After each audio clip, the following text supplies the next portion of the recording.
नमस्कार दोस्तों, आप सब लोगों का स्वागत और अभिनंदन करता हूं आपके अपने ऑनलाइन प्लेटफॉर्म के ऊपर।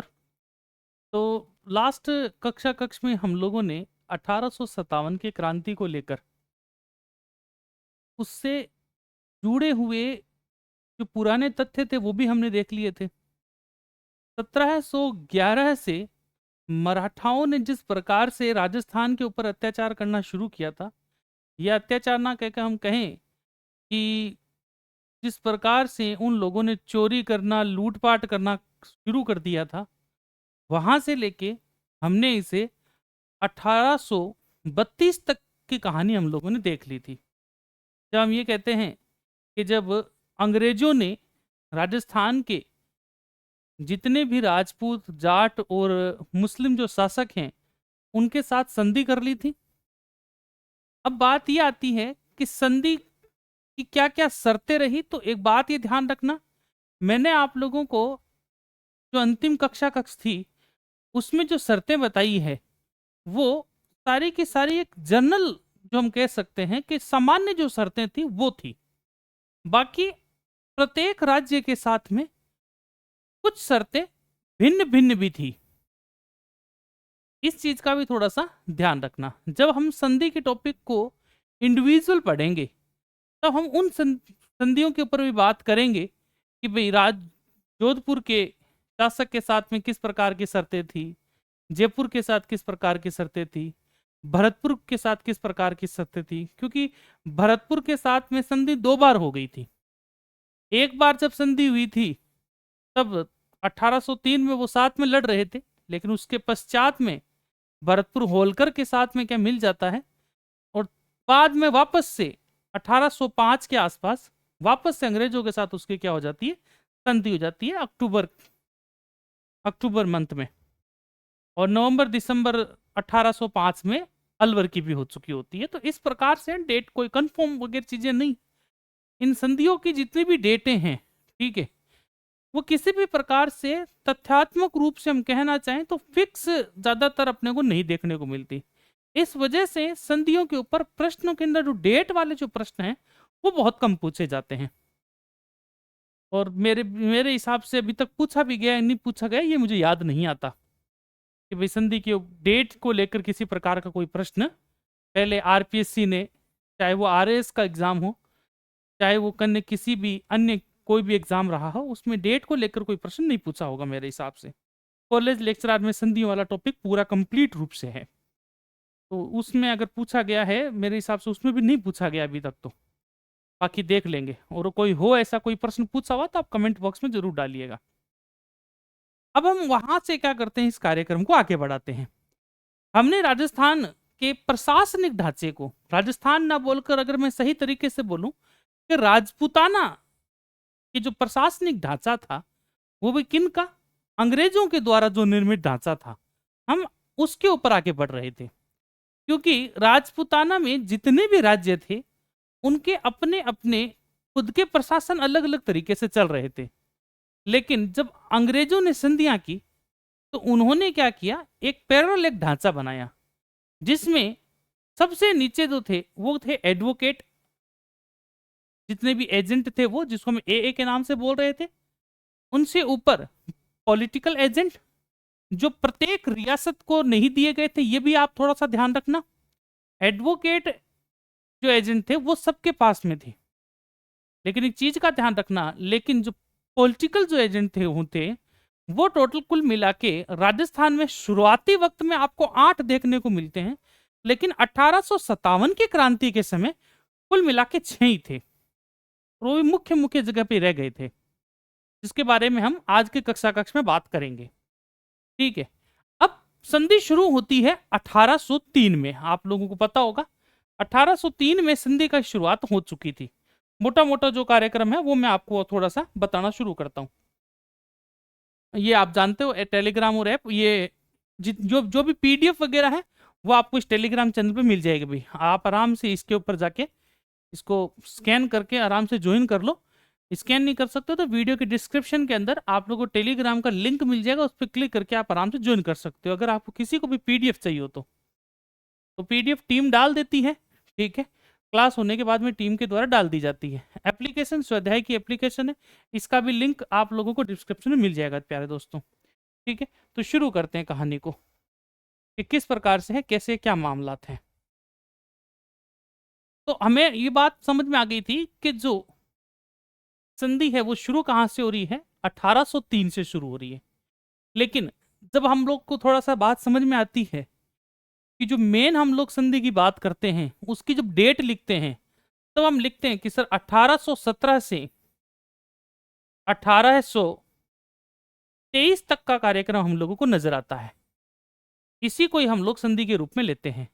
कि चली कहां तक थी, तो हम कहेंगे कि सर 1947 तक ये अक्षुण्ण तरीके से चलती है। अक्षुण्ण मतलब किसी भी प्रकार से कोई भी मामला बिगड़ता नहीं, कंटिन्यूसली इस प्रकार से संध्या चलती रही है कि किस कैसे होगा कैसे नहीं होगा। हाँ, बीच बीच में समस्यात्मकताएं बहुत आई, लेकिन हाँ ये चीजें हैं कि ये इसी प्रकार से क्या रही थी, चलती रही। बाद में बाकी मामले आगे पीछे बदलते गए, चलते गए, चीजें अलग है, ठीक है।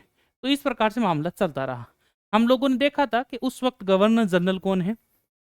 हम लोगों ने ये भी पढ़ा था पिछली कक्षा में कि राजस्थान का फर्स्ट रेजिडेंट कौन बना था। हमने ये भी पिछली कक्षा में पढ़ लिया था कि agent to governor general, first agent to governor general Rajasthan के कौन थे। और बहुत सी मुख्य मुख्य बातों के बारे में हम लोगों ने अंतिम क्लास के बारे में जान लिया था। ये तो पृष्ठभूमि थी अंतिम क्लास को लेकर कि भी क्या था, किस प्रकार से था। अब हम लोग बात करने जा रहे हैं आज की कक्षा को लेकर कि कैसे है, किस प्रकार से है। देखो, जिस प्रकार से संधियां होती जा रही थी, जैसे जैसे संधि हो रही थी, उसी प्रकार से अंग्रेज क्या करते जा रहे थे, रेजिडेंसी बनाते जा रहे थे। हम कहते हैं एजेंसी बनाते जा रहे थे। पहले इनको एजेंसी बोल रहे थे, जयपुर एजेंसी, ठीक है, मारवाड़ एजेंसी, बीकानेर एजेंसी। तो पहले इनका नाम क्या होता है, एजेंसी होता है, ठीक है, थोड़ा सा ध्यान रखना। परंतु बीतते वक्त के साथ 1881 या 82 में इनको रेजिडेंट बोलने लग गए थे, या फिर हम बोल सकते हैं रेजिडेंसी बोलने लग गए थे।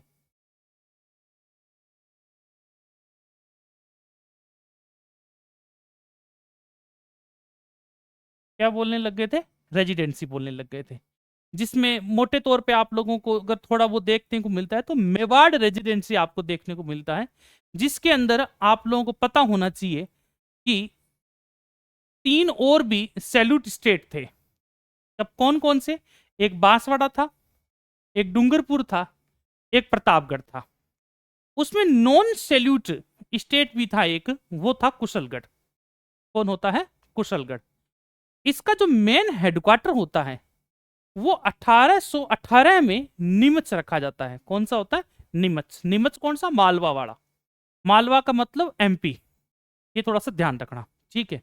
लेकिन 1900 करीबन करीबन हम बात कह सकते हैं 1900 सॉरी 1860 के आसपास में ये उदयपुर हो जाता है। हेडक्वार्टर कहाँ जाता है, उदयपुर आ जाता है। इस बात का थोड़ा सा ध्यान रखना। एक तो ये हो गई मेवाड़ रेजिडेंसी, ठीक है। इसी के साथ एक होती है मारवाड़ रेजिडेंसी।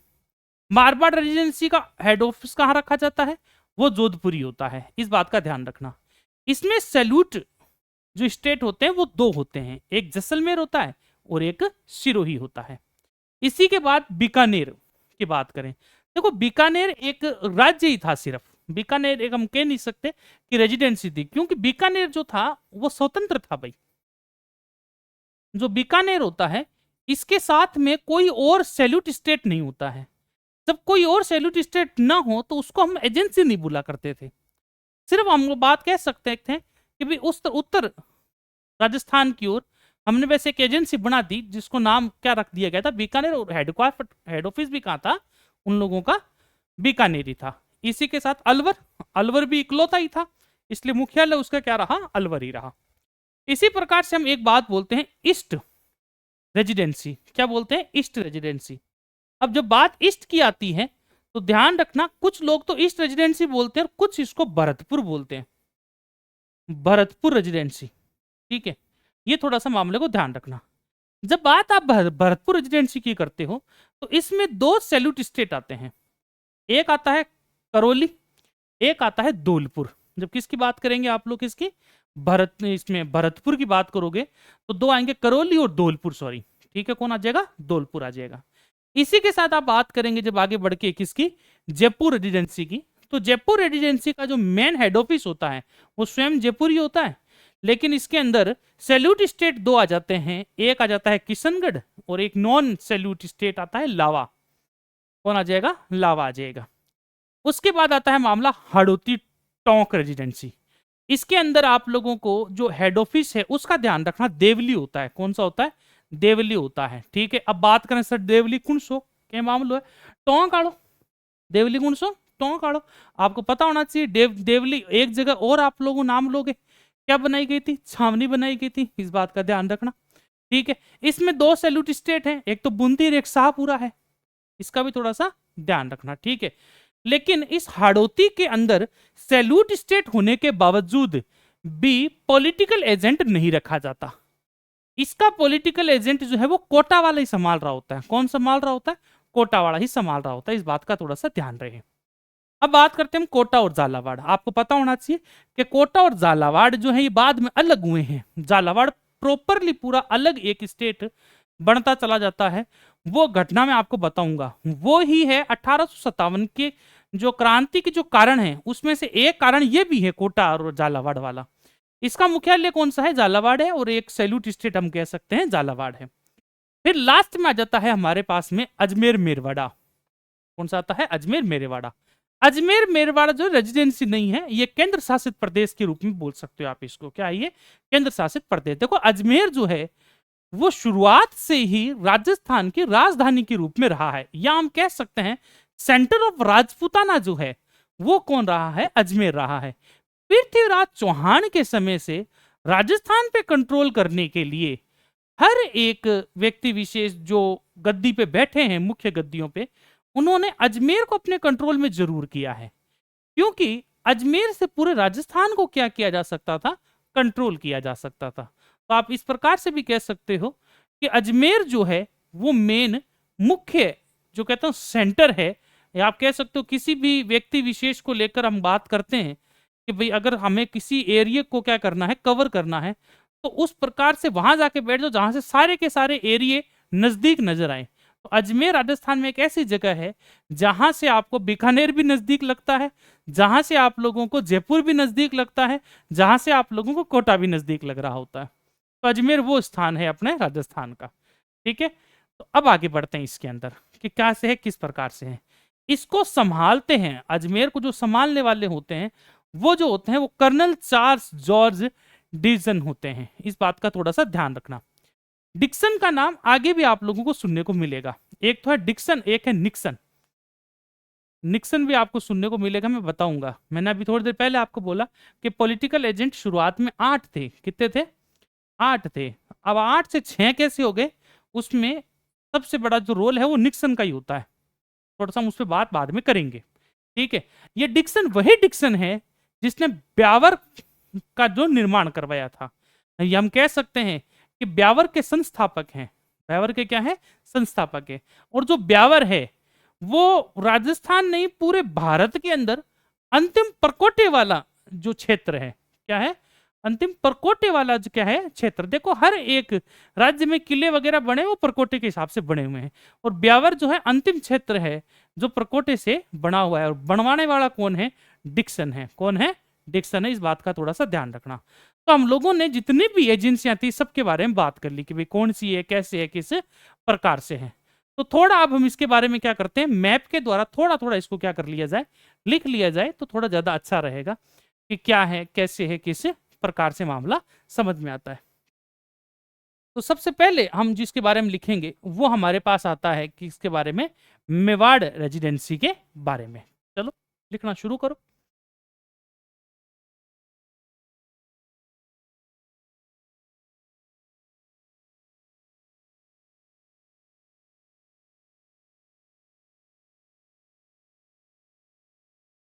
पहले ये एजेंसी होता है, एजेंसी से ही बदल कर हम इसको क्या बोल देंगे,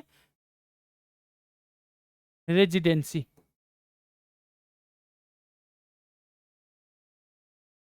इस बात का ध्यान रखना,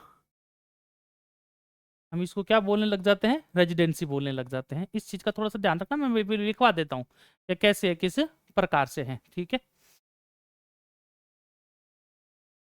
1881-82।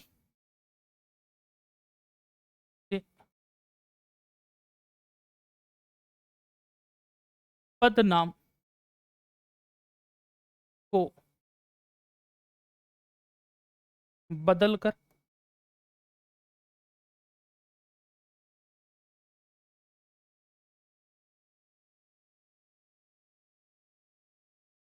एजेंसी से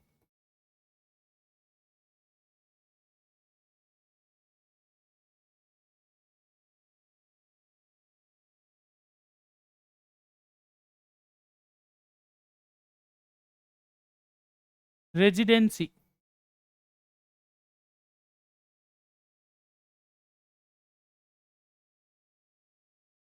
कर दिया गया।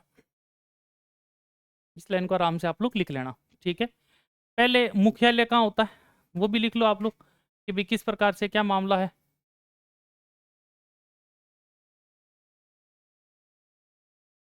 पहले मुख्यालय होता है नीमच।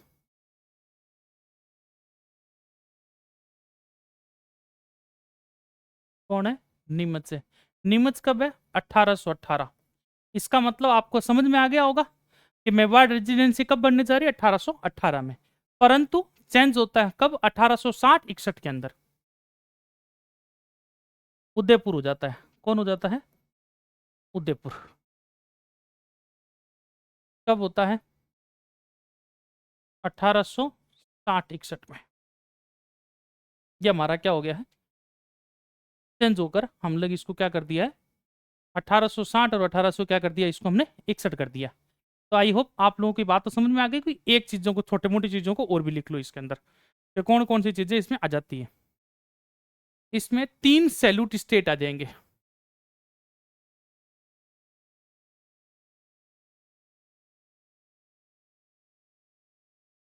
सैल्यूट स्टेट, अब वो कौन कौन से हैं वो भी लिख लो। बांसवाड़ा,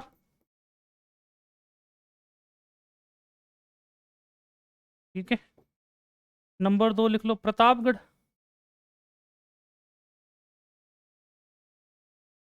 और नंबर 3 आ जाएगा डूंगरपुर।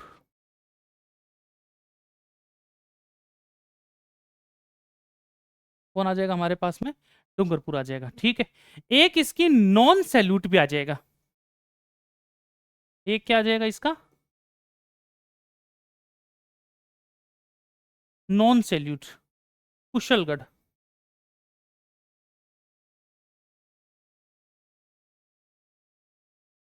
कौन आ जाएगा इसका, नॉन सैल्यूट स्टेट आ जाएगा, कौन आएगा, कुशलगढ़ आएगा। ये तो बात आपको समझ में आ गई होगी कि कैसे किस प्रकार से है, ठीक है। मेवाड़ रेजिडेंसी बनती कब है, 1818 में। नाम कब चेंज हो रहा है इसका, 1861-62 के अंदर। नाम क्या रख दिया गया बाद में, रेजिडेंसी रख दिया गया। पहले हेडक्वार्टर कहाँ है, नीमच। बाद में कहाँ है, उदयपुर। तीन तीन सैल्यूट स्टेट कौन कौन से हैं, प्रतापगढ़, डूंगरपुर और बांसवाड़ा, ठीक है। और एक साथ ही साथ में नॉन सैल्यूट स्टेट कौन सा है इसके अंदर, कुशलगढ़, ठीक है। ये रेजिडेंसी बनी, इसने बना दी। ये कौन सी है, मेवाड़ एजेंसी। अब थोड़ा बहुत ध्यान रखना, इसका नाम वापस आएगा। उदयपुर नाम भी बोलूं तब भी थोड़ा बहुत ध्यान रखना, उदयपुर एजेंसी बोलूं या फिर उदयपुर रेजिडेंसी बोलूं, तो ध्यान रखना उस चीज का थोड़ा सा, कि भाई कैसे होगा, किस प्रकार से होगा, ठीक है। तो इस चीज में थोड़ा सा ध्यान रहे कि भाई मामले किस प्रकार से हैं, कैसे नहीं है, ठीक। अब इसके अंदर अगले मामले को लिखो कि भाई कैसे होगा, किस प्रकार से होगा।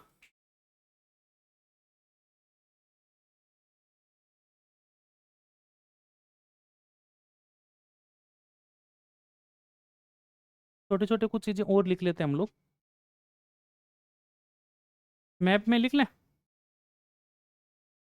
मैप में तो नहीं लिख पाएंगे, उसी में लिख लेते हैं, चलो। नंबर 2, मारवाड़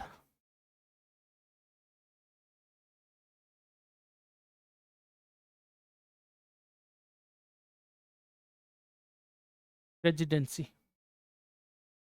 कौन आ जाएगी? मारवाड़। इन सब के बारे में बता चुका हूं पहले से, तो अब सिर्फ और सिर्फ क्या करो, लिखने पे ध्यान दो और फटाफट से इसको लिख के मामले को खत्म करते हैं। हेडक्वार्टर जोधपुर। दो और इसके अंदर हमारे पास में क्या, सैल्यूट स्टेट इसमें निकल के आ जाएंगे। कौन कौन? जैसलमेर और सिरोही।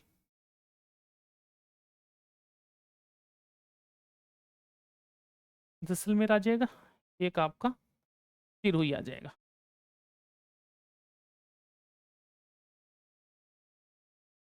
ठीक है। नंबर 3, हम इसके अंदर राजाओं की और पॉलिटिकल एजेंट की लिस्ट अलग से बनाएंगे, ध्यान रखना थोड़ा सा। एक आएगा बीकानेर, सिर्फ बीकानेर स्टेट है भाई। ठीक है, हम लोग इसमें ज्यादा कुछ नहीं करेंगे। हेडक्वार्टर डायरेक्टली लिख लो, बीकानेर खुद दिए।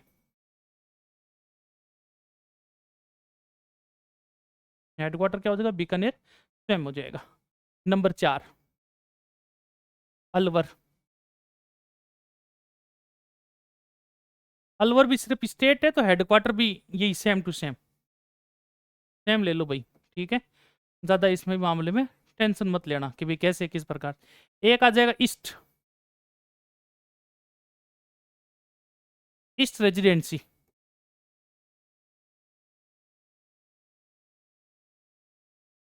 कौन सी आ जाएगी आप लोगों की? ईस्ट रेजिडेंसी आ जाएगी। ईस्ट रेजिडेंसी को आप लोग बोलते हो भरतपुर रेजिडेंसी। क्या बोलते हो आप इसको? भरतपुर रेजिडेंसी बोलते हो। कि किस प्रकार से, कैसे? तो भरतपुर रेजिडेंसी के अंदर आप लोगों के पास में दो, या फिर हम कह सकते हैं एक सैल्यूट स्टेट, और इस प्रकार से मामले निकल के आते हैं। कौन कौन से? एक तो करौली और धौलपुर, दो सैल्यूट स्टेट है। करौली है और एक धौलपुर है। हम सैल्यूट स्टेट बोल रहे कब से? मैं लास्ट क्लास में बता दिया था। सैल्यूट स्टेट मतलब होता है तोपों की सलामी। अब किसको कितने तोपों की सलामी मिलती है वो भी चलो मैं आपको आगे बता दूंगा। ठीक है, कि किस कौन से बंदे को कितनी मिल रही है, किस प्रकार से मिल रही है। ठीक है, भरतपुर को 17 और 19 मिलती थी। कोई अंग्रेज वगैरह बाहर से कोई अधिकारी आ गया तो 17 मिलती थी, और अगर कोई आंतरिक कोई फंक्शन है तो उसमें 19 तोपों की सलामी मिलती थी। छठा लिख लो। हाँ, इस भरतपुर वाले में मामले में थोड़ा सा एक बात का और भी ध्यान रख लेना भाई, कि किस प्रकार से कैसे छोटी छोटी चीजें बहुत ज्यादा आएगी आप लोगों का। ठीक है, ये आप लोगों के थोड़ा सा इंपॉर्टेंट रहेगा, आगे भी ध्यान रखना, इसलिए थोड़ा सा इसको याद कर लेना। कौन कौन है? करौली और एक कौन है? धौलपुर है। थोड़ा सा इसको याद रखना। आगे बात करते हैं हम जयपुर।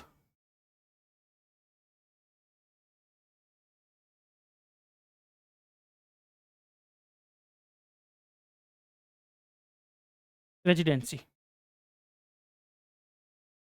कौन कौन आ जाएगा? किशनगढ़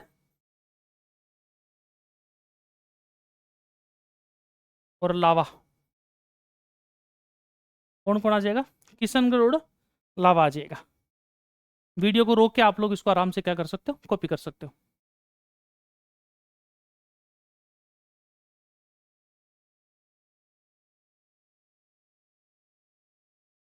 हो गया? अगला। अब अगला लिख लो, हाड़ौती। ये हो गया 7।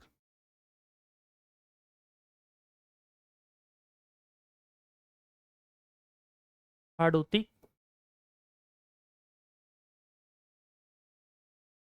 रेजिडेंसी। कौन सी आ रही? हाड़ौती रेजिडेंसी निकल के आती है। मुख्यालय देवली में। मुख्यालय कहाँ हो जाएगा? देवली में हो जाएगा। देवली मतलब टोंक आ गया। इसकी बात कर रहे हैं हम, साथ साथ में टोंक की बात कर रहे हैं। इस बात का थोड़ा सा ध्यान रहे। और एक चीज और भी लिखते वक्त थोड़ा सा और भी ध्यान दे लेना इस मामले में, कि किस प्रकार से बूंदी और शाहपुरा इसके अंदर साथ साथ रह जाएगा। बूंदी का भी एक रीजन मैं आपको बताऊंगा, आगे बताएंगे अपन।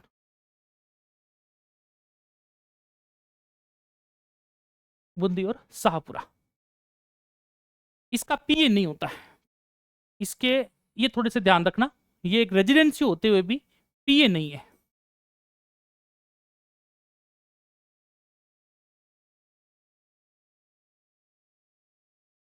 इसका जो पीए है वो कोटा वाला ही है भाई। 8 वाले किलो कोटा, झालावाड़। कोटा झालावाड़ रेजिडेंसी।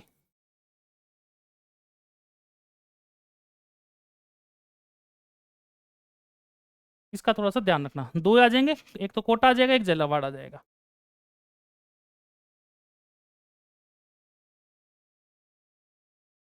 ये भी ध्यान रखना। अंतिम रूप से हम बात कर लेंगे अजमेर।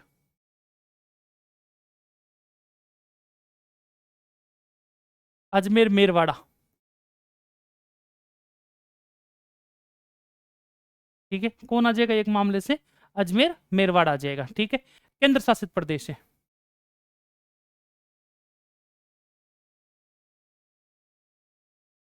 केंद्र शासित प्रदेश है। ये भी थोड़ा सा काम मामले को क्या रखना, ध्यान रखना कि किस प्रकार से क्या चीजें निकल कर आ रही है। केंद्र शासित प्रदेश है, और ये ध्यान रखना, ये डायरेक्ट एजीजी को इत्तला नहीं किया करता था, ये डायरेक्ट गवर्नर जनरल को क्या किया करता, इत्तला किया करता था। मतलब कोई भी बात अगर बोलनी होती थी, कुछ बात बतानी होती थी, या किसी प्रकार की कोई भाई शिकायतें शिकायतें होती होगी, भगवान जाने। ठीक है, तो उनको भी मामले को डायरेक्ट किसको बताता था, जीजी को ही बताया करता था, मतलब गवर्नर जनरल को ही बताया करता था। तो थोड़ा सा ध्यान रखना, यह सीधे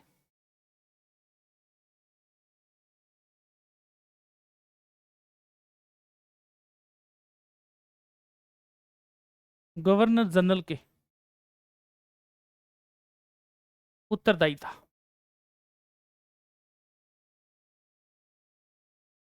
ये भी थोड़ा सा ध्यान रख लेना कि सीधे किसके उत्तरदायी था, गवर्नर जनरल के। अब इसका एक जो मेन इसको संभालने वाला जो मामला होता है, कहते हैं ना जो मेन हेड होता है, उसको लिख लो कर्नल। नॉर्मल याद ना हो तो डिक्सन का नाम तो याद रखना, अगर पूरा याद ना रह जाए आप लोगों को, डिक्सन तो जरूर याद रखना कि कौन है भाई, कर्नल डिक्सन है। ठीक है, पूरा नाम याद रहे तो बहुत अच्छी बात है। Charles George Dixon, Charles George Dixon, पूरा नाम है, कम से कम डिक्सन याद रखना, तो थोड़ा सा मामले को समझने में सहायता मिलती रहेगी। डिक्सन कौन है तो ध्यान रखना, ब्यावर का संस्थापक है। ब्यावर के क्या है, संस्थापक है। ब्यावर इन्होंने बसाया भाई, कैसे बसाया कैसे नहीं बाद में बात करेंगे। ठीक है, ब्यावर के क्या है, ये संस्थापक हैं।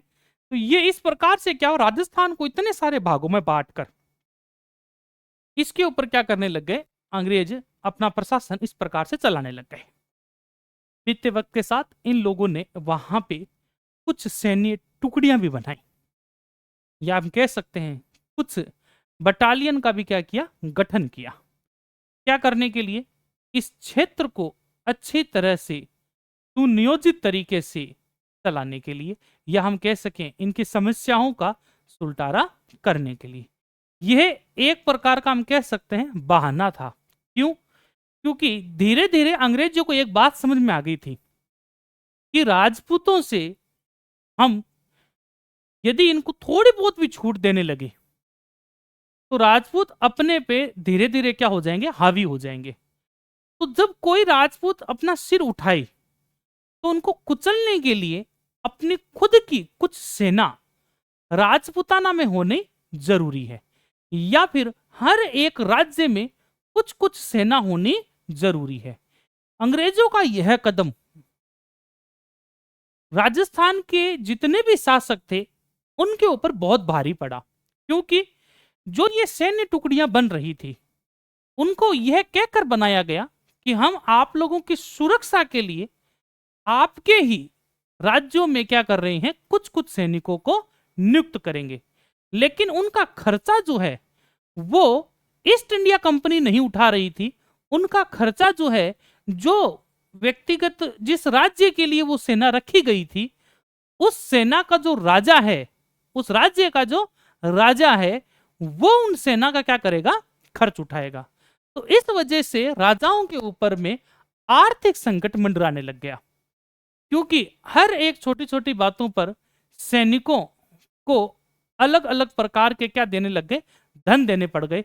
और जो सैनिक थे ये भी क्या है कि राज्य के अंदर अल्य अल्य प्रकार के जो कहते ना कर जो हैं वो कर वसूलने लग गए थे। तो इससे जनता भी धीरे धीरे परेशान होने लग गई थी और राजा भी परेशान होने लग गए थे।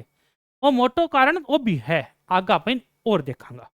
ठीक है, तो ये हमने देख ली, एजेंसी बन गई। अब हम देख लेते हैं जिसकी मैं बात कर रहा था, कि हम लोगों ने क्या किया धीरे धीरे करके इस चीज को, कि सेना गठित करने लगे। क्या करने लगे? सेना को गठित किया गया। अब सेना मुख्यतः देखो 4-5 सेना बनाई थी, तो टुकड़ियां बनाई थी, 4-5 बनाई थी, मूल रूप से 3 है। मूल रूप से कितनी है? 3 बने। आप 3 का थोड़ा सा क्या रख लेना, ध्यान रख लेना। एक तो शेखावाटी ब्रिगेड, एक तो कौन सी बनाई थी? शेखावाटी ब्रिगेड बनाई थी। शेखावाटी ब्रिगेड का जो मुख्यालय है या फिर कहीं हेडक्वार्टर है, वो कहां रखा गया? झुंझुनू रखा गया। अब झुंझुनू रखा गया, लेकिन उसका व्यय कौन उठा रहा है? उसका व्यय उठा रहा है जयपुर रेजिडेंसी। कौन सी उठा रही है? जयपुर रेजिडेंसी उठा रही है। इसका मतलब उस सेना का भार किसके ऊपर पड़ गया? जयपुर रेजिडेंसी के ऊपर पड़ गया। अब मैं पूछना चाहूंगा कि जयपुर रेजिडेंसी का मतलब सिर्फ क्या जयपुर का राजा है? नहीं, मैंने यहां जयपुर रेजिडेंसी बोला है, इसका मतलब इसमें किशनगढ़ भी है, लावा भी है। थोड़ा सा इन चीजों का ध्यान रखना। इसका जो मेन जो सेना का जो कहते हैं ना सेनापति था, वो हेनरी फॉरेस्ट था। कौन था? हेनरी फॉरेस्ट था। एक थोड़ा सा और मामला आता है, वो आता है आप लोगों का जोधपुर लीजियन। देखो जोधपुर लीजियन और एक Jodhpur battalion, sorry Marwar battalion, ठीक है, और एक मेरवाड़ा बटालियन, ये दो भी बनी थी, लेकिन इतनी मेन नहीं है। तो हम लोग किसके बारे में पढ़ेंगे? जोधपुर लीजन के बारे में थोड़ा सा जान लेंगे। जोधपुर लीजन का मेन जो मुख्यालय है, वो थोड़ा सा ध्यान रखना, अरिनपुरा में रखा गया। अरिनपुरा कहां? पाली में रखा गया। अब उसका जो खर्चा है वो कौन उठा रहा है? तो ध्यान रखना आप लोग, उसका खर्चा उठा रही है जोधपुर रेजिडेंसी। कौन उठा रही है? जोधपुर रेजिडेंसी, मारवाड़ रेजिडेंसी उठा रही है। ठीक है, अब तीसरी टुकड़ी आती है, वो आती है एमबीसी। कौन आ रही है? एमबीसी, मेवाड़ भील कौर। कुछ किताबों में इसके बारे में कॉप्स लिखा हुआ है। क्या लिखा हुआ है? कॉप्स। कॉप्स नहीं है, वो कौर है, ध्यान रखना। ठीक है, मेवाड़ भील कौर है। मुख्यालय कहां पे है? खेरवाड़ा। खेरवाड़ा, उदयपुर। खर्चा कौन उठाने लग रहा है? खर्चा उठा रहा है मेवाड़ रेजिडेंसी। कब बनी ये? 1837 में। वो पहले 1835 में बनी थी, फिर 36 में, अब ये 37 में बन रही है। इसका थोड़ा सा ध्यान रखना। तो मोटा मोटा हम थोड़ा सा इसके बारे में लिख लेते हैं, जो आपको मैंने बताया है उसके बारे में, और नॉर्मल चीजें भी लिख लो। चलो, हाँ, लिखना अपना अब शुरू करो कि किए है कि प्रकार से है। थोड़ी एक चीज और लिख लो।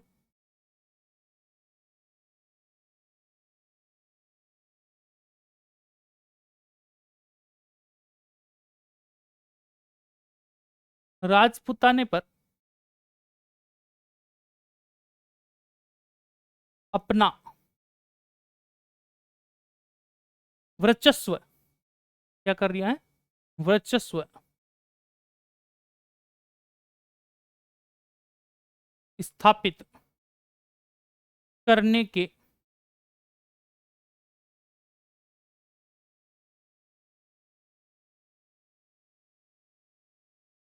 करने के पश्चात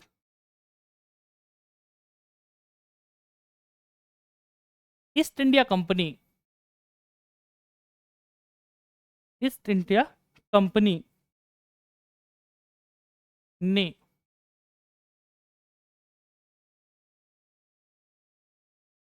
रियासतों को, रियासतों के मध्य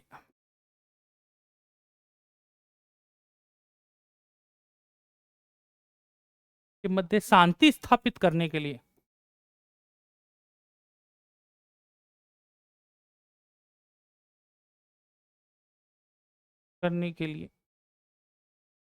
तथा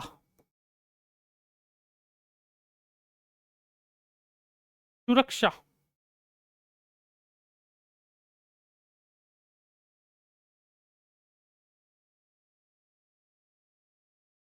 सुरक्षा देने सुरक्षा देने का बोलकर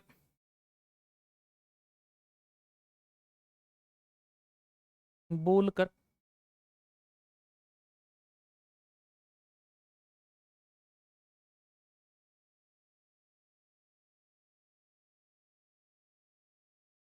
बोलकर रेजिडेंसी के वे पर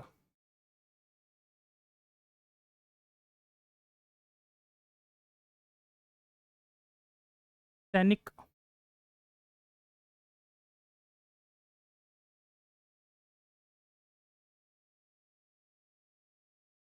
टुकड़ियों का गठन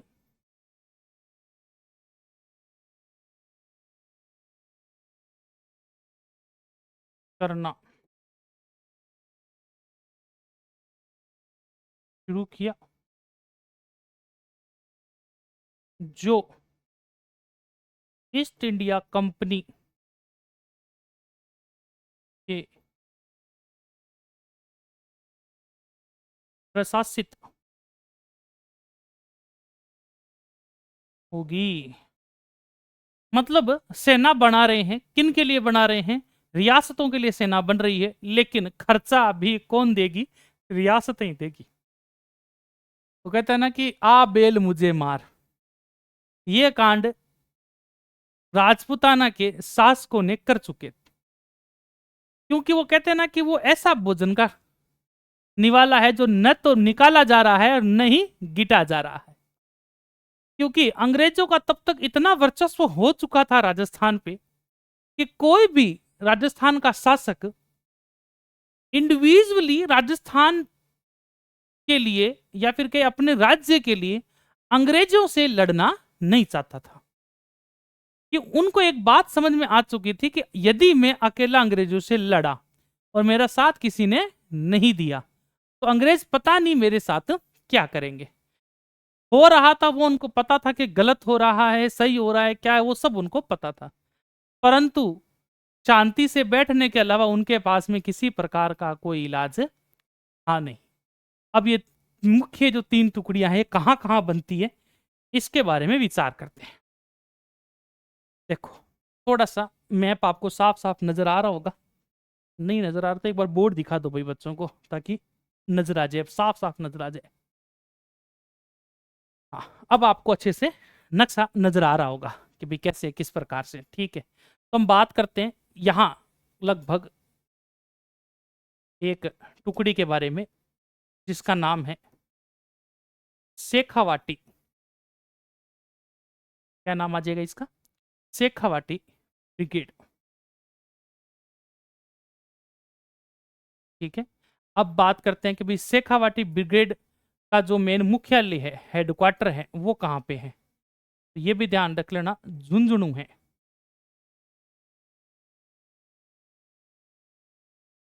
ठीक है, इसका व्यय मतलब खर्चा कौन उठा रहा है? इसका व्यय जो है वो जयपुर रेजिडेंसी उठा रही है।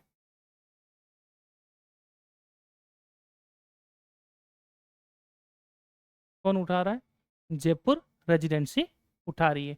इस बात का भी थोड़ा सा ध्यान रखना भाई। ठीक है, और इसका जो मेन जो लीडर होता है उसका नाम होता है हेनरी फॉरेस्ट। इसका निर्माण भी ध्यान रखना 1835 में हुआ था।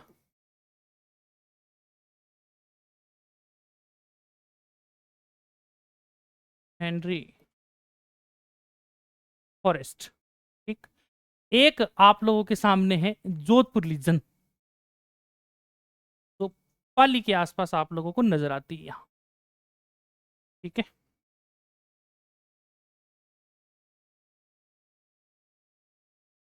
जोधपुर लीजन। ठीक है, कब बन रही है? 1836 में।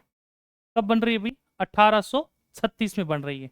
बोर्ड दिखा देना एक बार, मैप और चार से बच्चों को नजर आता रहे। ठीक है, हाँ, जोधपुर लीजन 1836 में बन के निकल रही है। मुख्यालय हेडक्वार्टर एरिनपुरा। कौन सा आ जाएगा? एरिनपुरा आ जाएगा।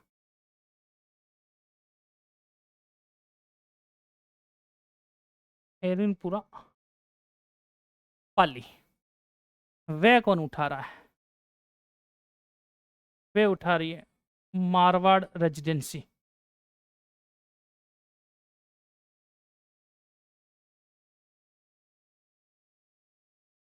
मारवाड़ रेजिडेंसी उठा रही है, 1836 में बनी है। इस प्रकार से मामला को थोड़ा ध्यान रखना।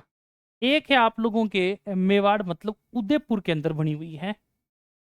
यहां बना देते हैं अपन, ये लो, यहां लिख लो। ठीक है, इसका मामला आ जाएगा आप लोगों का मेवाड़ भील कॉप कौर।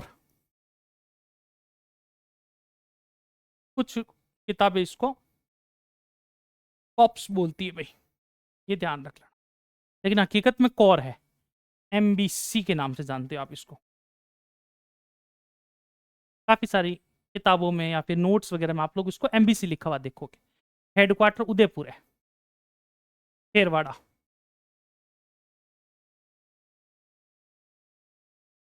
खेरवाड़ा उदयपुर। ठीक है, अब खेरवाड़ा उदयपुर में है तो इसका व्यय कौन उठा रहा है? मेवाड़। व्यय कौन उठा रहा है इसका? मेवाड़ रेजिडेंसी उठा रही है।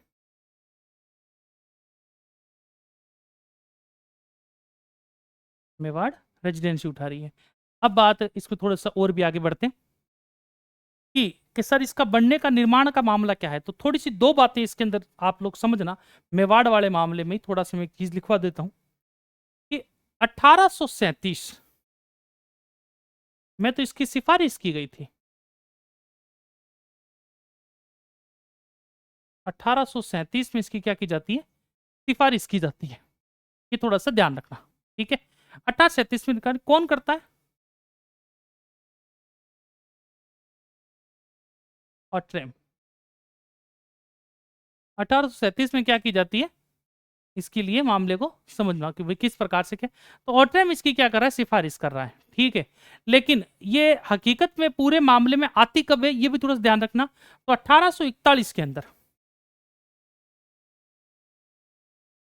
सिफारिश करता है। ठीक है, लेकिन 1841 में महाराणा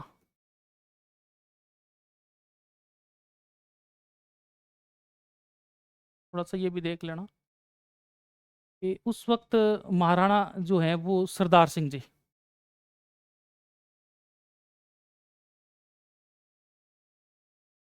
1841 में महाराणा जो सरदार सिंह जी है वो इसको मान लेते हैं कि वे कौन है, कैसे, किस प्रकार से है। और इसका जो फर्स्ट जो मामला होता है वो होता है विलियम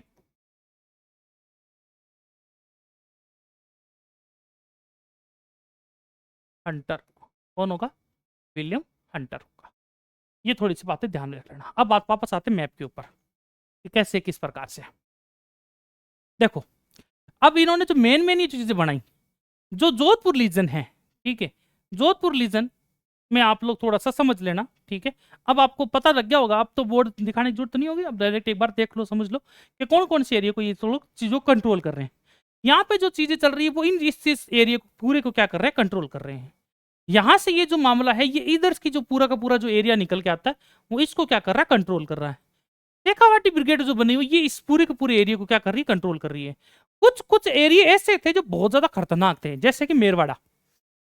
कौन सा रास्ता आता है? मेरवाड़ा वाला, जो अजमेर वाला रास्ता होता है वहां के लिए। तो वहां के लिए एक अलग से और बनती है मेरवाड़ा बटालियन। कौन सी बनती है? मेरवाड़ा बटालियन बनती है। ठीक है, और जोधपुर बटालियन बनती है। ये दो वो एरिया थोड़े से क्या थे, थोड़े से मतलब मामले बहुत खराब थे उस एरिया के, लूटपाट होना इस प्रकार से। ये चीज आप लोगों को आगे भी देखने को मिलेगी। ठीक है, वहां पे ब्यावर अलग से पूरी की पूरी क्या है मामला देखना आप लोग कि पूरे की पूरी एक छावनी बनानी पड़ी ब्यावर के नाम से। ठीक है, तो वहां पे उसके पहले वहां पे क्या बटालियन बन चुकी थी वहां के उस एरिया को संभालने के लिए। कौन कौन सी? मेरवाड़ा बटालियन। उसमें है कौन? मेर लोग हैं। कौन है? और वहां पे जो खुरापाती लोग थे वो भी कौन थे? मेर जाति के लोग ही थे। ठीक है, तो ये पूरा का पूरा मामला कि भाई कैसे कौन सी सेना बनानी पड़ी, कैसे बनानी पड़ी, इसका खर्चा जो है वो पूरा का पूरा राजस्थान के जो शासक थे वही उठा रहे थे कि कैसे होगा, किस प्रकार से होगा। अब बात करते हैं कि 1857 के समय राजस्थान के कौन कौन से शासक थे, कौन कौन गद्दी पे बैठा था, उनके नाम क्या है। और एक जो बात अब मैं आपको बताता हूं, जब हम सैल्यूट स्टेट जो नाम ले रहे थे, तो कौन से राजा को कितने सैल्यूट स्टेट मिलते हैं वो हम थोड़ा सा इसमें देख लेंगे। देखो मेन मेन तो आप लोग याद होने चाहिए, क्योंकि जब आप लोग इसको पढ़ोगे तब मेन मेनों के तो क्या है नाम ऐसे भी आएंगे। ठीक है, तो हेडिंग लगा लेना 1857। ये नजर आ रहा है क्या? 1857 ईस्वी की क्रांति के समय।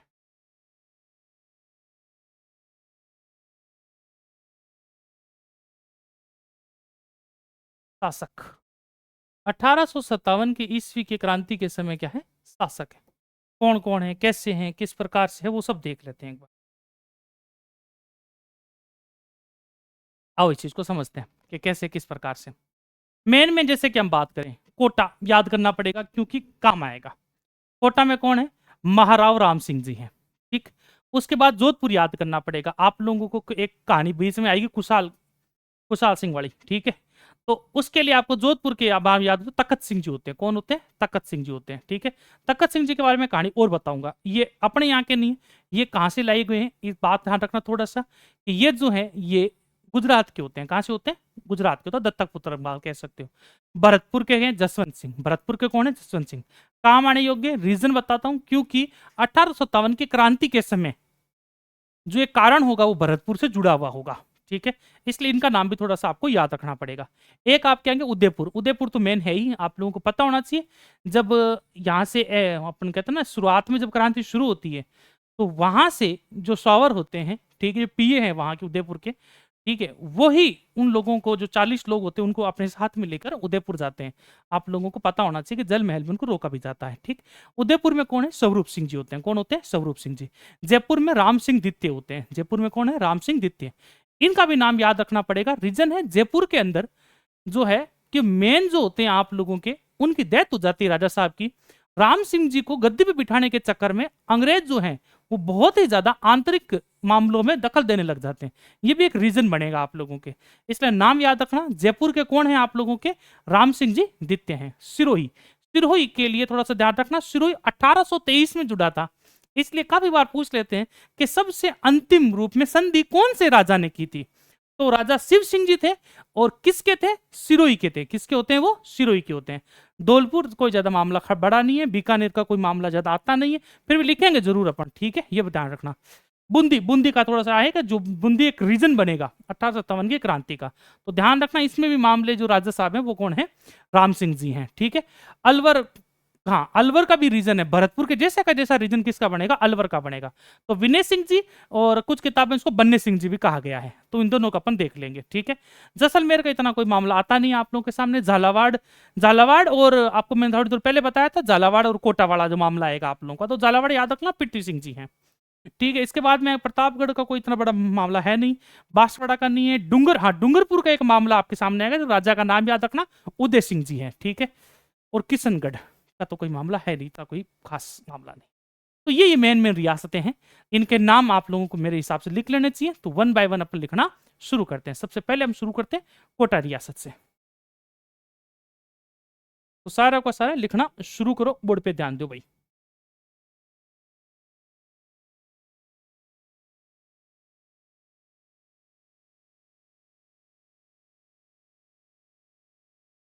कोटा रियासत नाम लिख लेना सारे के सारे। ठीक है, वन बाय वन नाम लिखते चलो। ठीक है,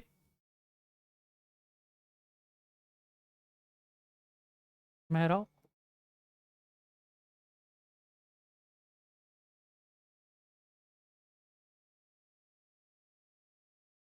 राम सिंह जी। कौन है ये? मेहराव राम सिंह जी। इनको कितने तोपों की सलामी मिलती थी? 17-19। बाहर से कोई गेस्ट आ जाए तो 17 तोपों की सलामी, और आंतरिक कोई हो रहा है तो 19 तोपों की सलामी आती थी। ठीक है, इसके बाद में जोधपुर।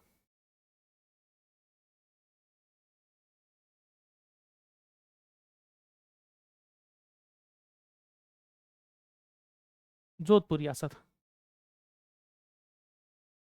तखत सिंह जी। इनको कितने तोपों की सलामी मिल रही है? ध्यान रखना, इनको भी 17-19 का मामला है। वही सेम, बाहर का कोई मुद्दा हो तो 17, और बाहर से आंतरिक हुई हो तो कोई 19। ठीक है। भरतपुर।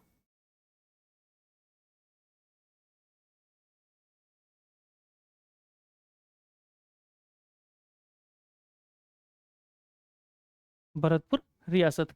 भरतपुर का है जसवंत सिंह।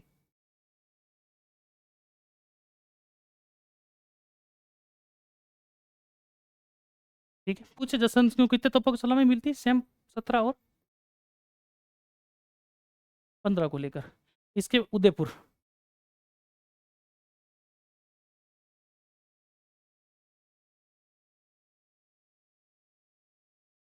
उदयपुर। स्वरूप सिंह जी।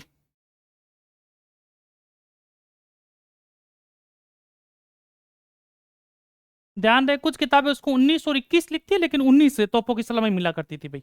जयपुर।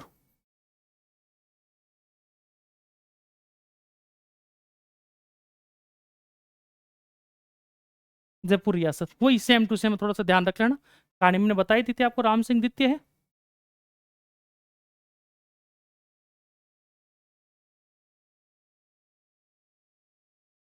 राम सिंह जी द्वितीय। ठीक है। कितने तोपों की सलामी मिलती है? वही सेम टू सेम 17-19। जयपुर के जस्ट बाद में नाम आ जाएगा सिरोही।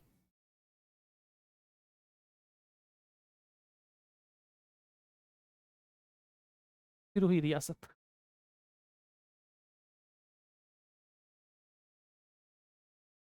कौन होते हैं आप लोगों के? शिव सिंह जी।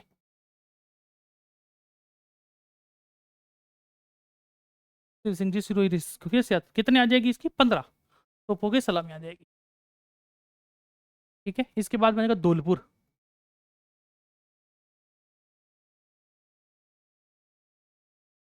धौलपुर रियासत के जो शासक आ जाएंगे कौन? भगत सिंह जी। भगवंत।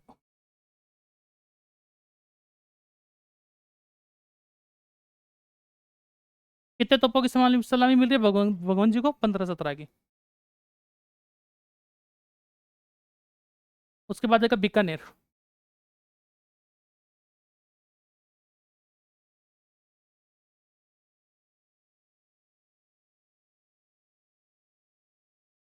बीकानेर का आपको पता होना चाहिए पहले से ही, सरदार सिंह जी।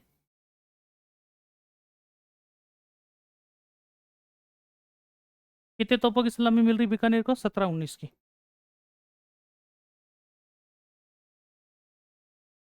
करौली।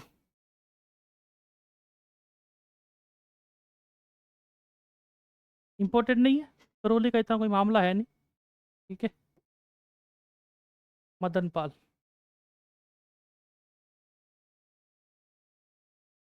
कितने की मिल रही है? 17 तोपों की, फिक्स 17 तोपों की सलामी मिल रही है। ठीक है। उसके बाद आ जाएगा टोंक। इकलौती मुस्लिम रियासत है, इस बात का ध्यान रहे। ठीक है। और दो जाट रियासत भी है, ये भी आपको पता होना चाहिए।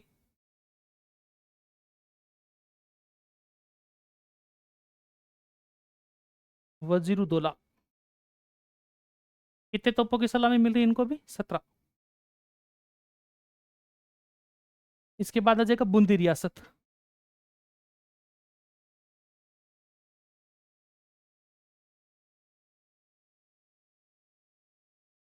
बूंदी रियासत में कौन आ जाएगा? नाम याद करने की जरूरत ही नहीं है। राम सिंह जी। कितने तोपों की सलामी है? 17 तोपों की सलामी। ठीक है। उसके बाद आ जाएगा अलवर। अलवर रियासत। अलवर से हमारे पास में कौन आ जाता है? विनय सिंह जी, बन्ने सिंह जी। इस वजह से आपको याद भी रह जाएगा।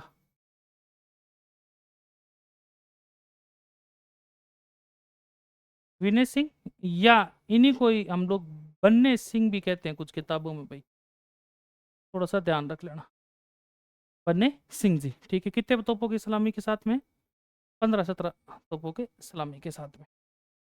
ठीक है। अलवर के जस्ट बाद में आएगा जैसलमेर।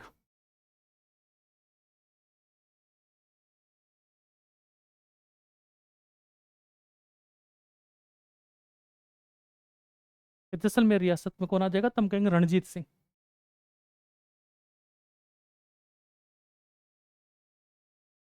कि कितने तोपों की सलामी मिल रही है कि 15 तोपों की सलामी मिल रही। अगला आएगा झालावाड़।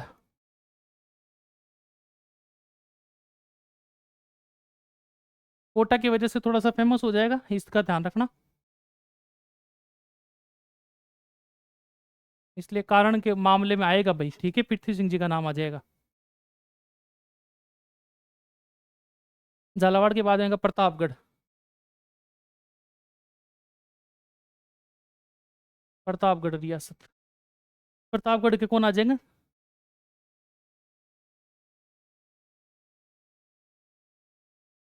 दलपत सिंह जी को जो तोपों की सलामी मिल रही है वो कितनी है? 15। ठीक है, प्रताप के बाद में आ जाएगा बांसवाड़ा। ठीक है, इतना कोई खास है नहीं। बांसवाड़ा लक्ष्मण सिंह जी।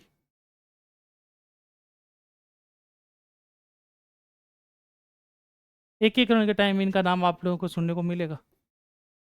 बांसवाड़ा का, लक्ष्मण सिंह जी का नहीं, बांसवाड़ा का ध्यान रखना। डूंगरपुर।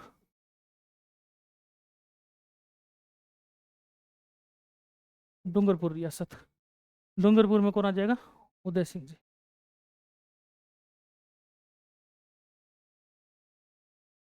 डूंगरपुर को कितने की मिल रही है? 15 तोपों की सलामी मिल रही है। लास्ट में आपके पास में आता है किशनगढ़।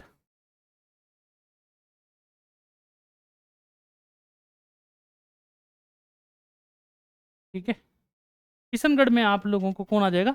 महाराजा पृथ्वी सिंह जी।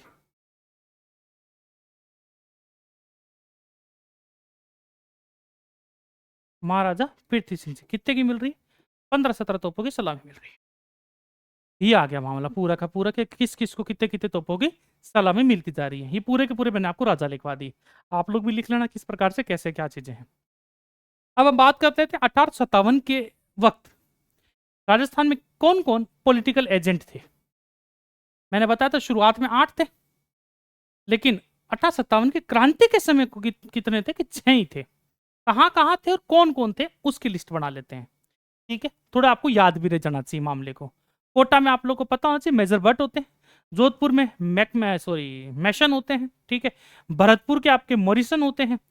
जयपुर के आपके ईडन। ईडन जो है उनका थोड़ा सा मामले को थोड़ा सा याद रखना, वापस से नाम आपको याद दिलाऊंगा। उदयपुर के आप लोग का ध्यान रखना सौर सार होते हैं। सौर सार का भी थोड़ा सा ध्यान रखना, ये भी एक इंपॉर्टेंट पर्सन है, इनका नाम बार बार से याद आएगा आपको। उदयपुर, उदयपुर के कौन है? सौवर्स हैं। ठीक है, सिरोही, सिरोही के कौन है? डेजी हॉल है। कौन है? Daisy hall. इसका भी थोड़ा सा याद रखना, मैं याद दिलाऊंगा बाद में कि भाई कैसे कैसे प्रकार से। लेकिन ये जो डेजी हॉल जो होते हैं, ये ध्यान रखना एडवोकेट एजेंट होते हैं। पहले पहले क्या होते हैं? एडवोकेट एजेंट होते हैं ये। इस चीज का भी थोड़ा सा ध्यान रखना। ठीक है, और इसके बीच में जो एक छठा नाम निकलता है वो निक्सन का निकल के आता है। किसका निकल के आता है? आपके निक्सन का, धौलपुर के लिए। किसके लिए? धौलपुर के लिए। लेकिन वो खत्म हो जाता है बाद में, जो रह जाते हैं लास्ट 57 के अंदर वो सिरोही। सिरोही के लिए याद रखना कौन है? होल है। तो 1857 के समय हम देख लेते हैं कौन कौन किस किस प्रकार से आ रहा है।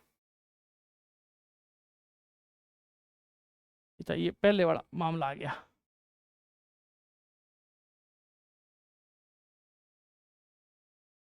ठीक है, के बाद में यहाँ कर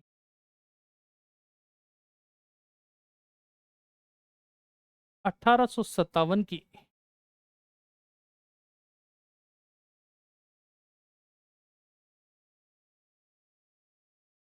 लिख लो सारे के सारे एक बार। क्रांति के समय पॉलिटिकल एजेंट ये किस किस के हैं, कौन कौन है वो भी दिख लो। कोटा रियासत।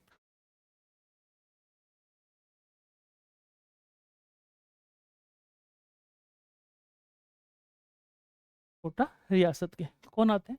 मेजर भट्ट आते हैं।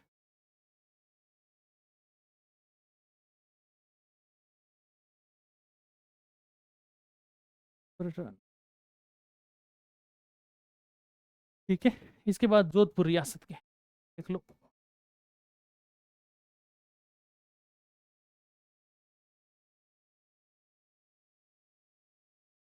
तो जोधपुर रियासत के कौन आ जाएंगे?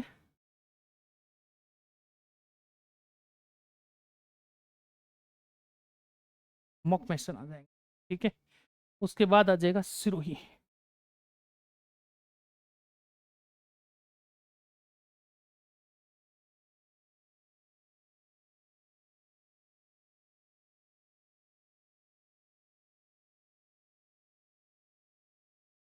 Ready whole. ठीक। सिरोही से थोड़ा सा हम इधर चलेंगे तो उदयपुर आ जाएगा।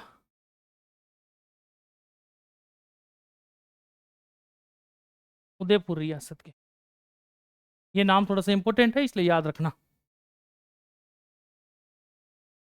कैप्टन सॉवर्स।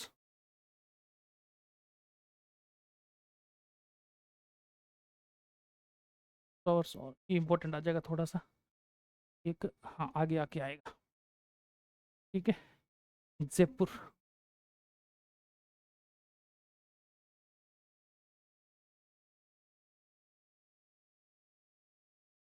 ईडन।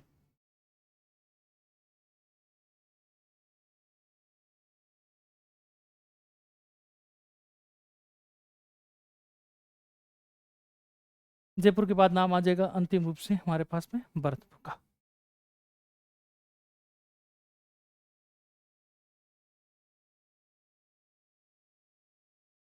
भरतपुर रियासत का। और भरतपुर रियासत की हमारे पास कौन है? बोरिसन। ये लो। ये छह के छह आपके पॉलिटिकल एजेंट क्या हो जाते हैं? खत्म हो जाते हैं कि भाई कौन कौन कौन कौन किस प्रकार से पॉलिटिकल एजेंट है। अब पॉलिटिकल एजेंट एक बार वापस एक बार रिवाइज कर लेना अच्छी तरह से कि क्या चीजें हैं क्या नहीं है, तो थोड़ा सा आपको पता होना चाहिए। कोटा रियासत के कौन है? मेजर बर्टन है। जोधपुर रियासत के कौन है? मोगमेरसन है। सिरोही के कौन है? जेडी हॉल है। ठीक है। और उदयपुर के कौन है? सॉवरसार है। जयपुर के कौन है? ईडन है। और भरतपुर के कौन है? मॉरिसन है। इस चीज का थोड़ा सा ख्याल रखना, कौन कैसे किस प्रकार से कितने कितने हैं ये आपको पता होने चाहिए। ठीक है। अब बात आती है कि ये तो छह के छह सारे साल निकल के आ गए। अब हम आगे बात करेंगे कि राजपुताने में टोटल छावनियां कौन कौन सी बनाई गई थी और कहां कहां बनाई गई थी, ये भी आपको पता होनी चाहिए। ठीक है। कि छावनियां कौन कौन सी है, उन छावनियों में रेजिमेंट कौन कौन सी, या फिर कहें कि सेना कौन कौन सी है। जैसे आप लोगों ने किस्सा, आप लोगों को पता होगा कि राजस्थान के अंदर अगर क्रांति शुरू हुई थी तो वो नसीराबाद से शुरू होती है। कहां से शुरू होती है? नसीराबाद से। कौन सी टुकड़ी करती है ये भी आपको पता होना चाहिए कि 15 बीएनआई करती है, मतलब 15 जो एनआई कहते हैं पैदल टुकड़ी, 15 एनआई नेटिव इन्फेंट्री जो है वो आप लोगों की क्या कर देती है, वहां पे क्रांति छेड़ देती है। छेड़ने के कारण वगैरह हम आगे बात करेंगे इसकी पूरी की पूरी कहानी को, कि नसीराबाद से क्यों शुरू हुई, कैसे क्या कारण रहे, नसीराबाद से ही क्यों शुरू हुई। ठीक है। नीमच से शुरू क्यों नहीं हुई सर, खेरवाड़ा से शुरू क्यों नहीं हुई, ब्यावर से क्यों नहीं शुरू हुई, रीजन क्या थे इसके, क्योंकि क्रांति जो है वो नसीराबाद से ही क्यों शुरू हो रही है। सबसे पहले बना भी नसीराबाद ही था। नसीर की उपाधि मिली थी जेवी डॉक्टर लॉनी को, यह आपको पता होना चाहिए। इसके बारे में भी हम लोग एक बार वापस से वार्तालाप करेंगे। तो सबसे पहले लिखना शुरू करते हैं। 1857 के क्रांति के समय जो छह छावनियां थी वो छह छावनियां कौन कौन सी थी और उनके अंदर सेना कौन कौन सी थी। ठीक है। तो वन बाय वन आप लोग आराम से इस चीज को भी लिख लेंगे। टेबल चीजें हैं, स्टैटिकल नॉलेज है ये तो पूरा का पूरा, क्या आप लोगों को कंप्लीटली वैसे का वैसा ही याद रहना चाहिए। 1857 की क्रांति के समय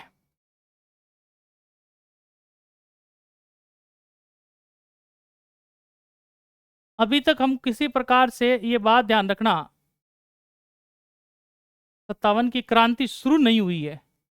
हम ये देख रहे हैं कि उनका प्रशासनिक जो ढांचा बना हुआ था वो किस प्रकार का है। तो प्रशासनिक ढांचे में सेना के बाद भी जो छह छावनियां हैं, ये छह छावनियां उन्होंने किस लिए बनाई हुई थी? पूरे राजस्थान को कंट्रोल करने के लिए बनाई गई थी, कि ताकि किसी प्रकार से कोई समस्या हो जाए तो इससे हम क्या कर लें, समस्या का निवारण कर लें। तो पहला नाम आता है आप लोगों के पास में नसीराबाद, तो लिखना शुरू कीजिए।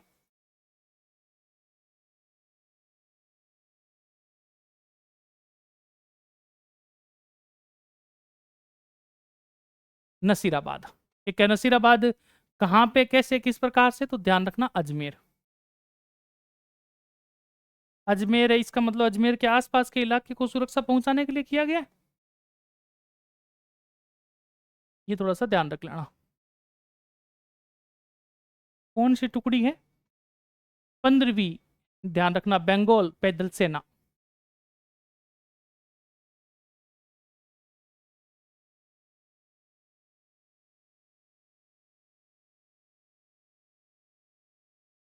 बंगाल पैदल सेना। नेटिव इन्फेंट्री इसको इसी वजह से बोलते हैं पैदल सेना। पैदल सेना को ही क्या बोलते हैं? नेटिव इन्फेंट्री बोलते हैं। इस चीज का ध्यान। वहां पे एक और सैनिक टुकड़ी थी, वो थी 13 BNI। ठीक है, एक और वहां पे सेना होती है, आपको पता होनी चाहिए, बॉम्बे लांसर।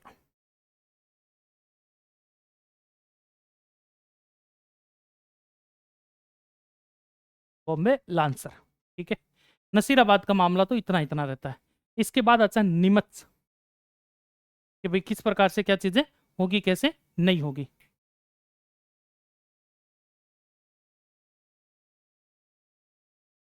नीमच उस वक्त तो अपने राजस्थान में पड़ती थी, लेकिन ध्यान रहे कि अब मध्य प्रदेश में है ये।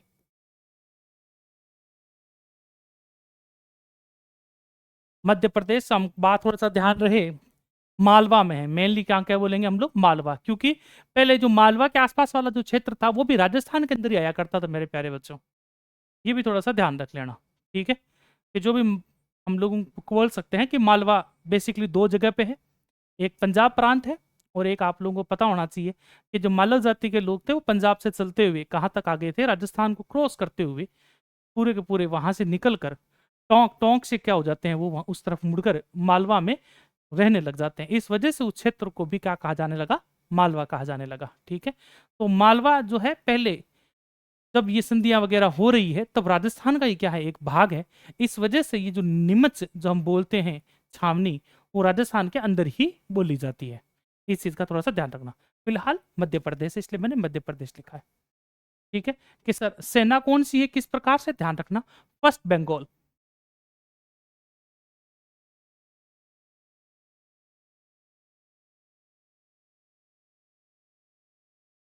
ठीक है, अब नीमच के बाद में लिखो कि भाई किस प्रकार से क्या चीजें आ जाएगी।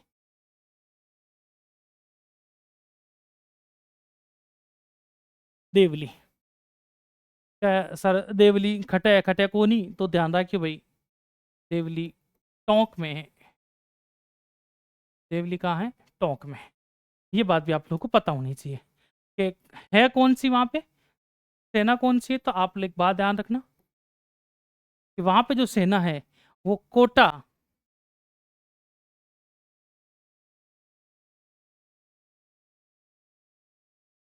जेंट है। तो कहता कोटा कैंट वगैरह के जो नाम लेते हैं हम लोग, उस टाइप से। ठीक है, तो वो सेना वहां पे उपस्थित थी पहले से। एक नाम आता है एरिनपुरा। ये पहले भी आ चुका है, अब वापस से आ रहा है। एरिनपुरा। अब बताने की जरूरत नहीं होगी मेरे मेरे हिसाब से कि एरिनपुरा कहाँ है कहाँ नहीं है, तो पता होना चाहिए। पाली है सबसे ज्यादा, सबसे बड़ी, अगर सबसे पुरानी हम बात करें तो वो ध्यान रखना, सबसे बड़ी के लिए थोड़ा सा ध्यान रखना, नसीराबाद है भाई। ये बड़ी थी, सारा का सारा जितना भी बारूद वगैरह मैक्सिमम रखा हुआ था वो नसीराबाद में ही रखा हुआ था। ये सबसे बड़ी, जो उस वक्त की सबसे बड़ी छावनी है ये, इस बात का थोड़ा सा ध्यान रखना। एरिनपुरा के अंदर कौन है? पाली। पाली के नजदीक कौन थी उस वक्त? भी मैंने आपको बताया था, जोधपुर लीजन।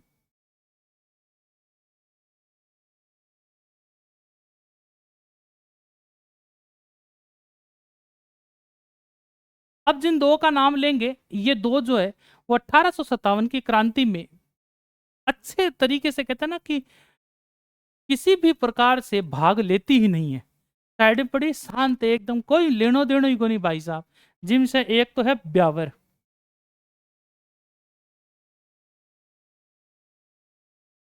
एक तो कौन सा है? ब्यावर है।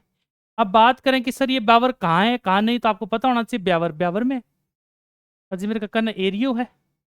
ठीक है, वो कहानी आप लोगों ने सुनी होगी कि वहां पे वे कहानी है, बाकी तो वो तथ्य के साथ में तो कहीं किताबों में लिखा हुआ नहीं है।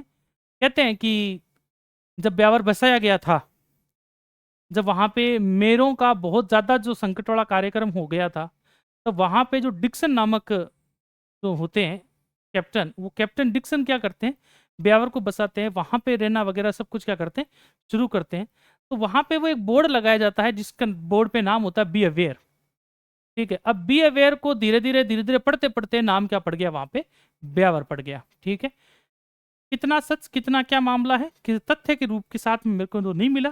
ठीक है, बाकी हाँ सुना है काफी बार, और कुछ किताबों में लिखा हुआ मिलता है कि बी वेयर से क्या बन गया है, ब्यावर बन गया है। ठीक है, ये भी थोड़ा बहुत आप लोगों को ध्यान रख लेना। एक एक होने देखो, जनमानस में फैली कहानियां भी आपको पता होनी चाहिए।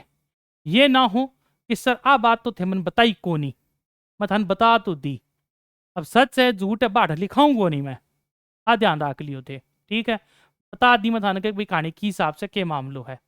वहां पे सबसे ज्यादा उद्गमी जो को मामले थे वो मेर जाति के लोग थे। कौन थे, मेर जाति के लोग थे। इस वजह से यहाँ पे जो रेजिमेंट है वो भी मेर रेजिमेंट है। वो क्या है ना कि यदि चोर पकड़ ना हो तो पूरे के पूरे खजाने का जो चौकीदार है वो चोर को बना दो। तो इन्होंने भी क्या किया, मेर रेजिमेंट बना दी कि खजाने की चाबी किसको दे दी जाए, चोरों को ही दे दी जाए, कि अगर कुछ चोरी हो गया तो उन्हीं को कूटा जाए।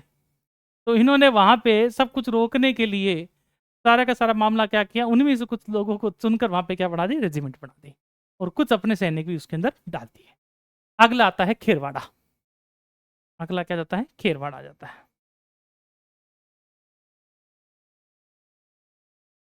स्टैटिकल नॉलेज है, पूरा का पूरा आपको पता होना चाहिए कौन कैसे किस प्रकार से, तो चीजें थोड़ी सी आसान हो जाएगी। खेरपाड़ा उदयपुर।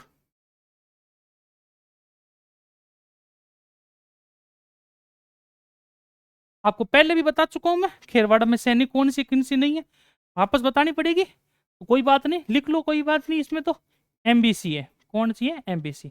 बता चुका था पहले फुल फॉर्म में इसकी, मेवाड़ भील कौर। क्या है, मेवाड़ भील कौर, एमबीसी के नाम से जानी जाती है।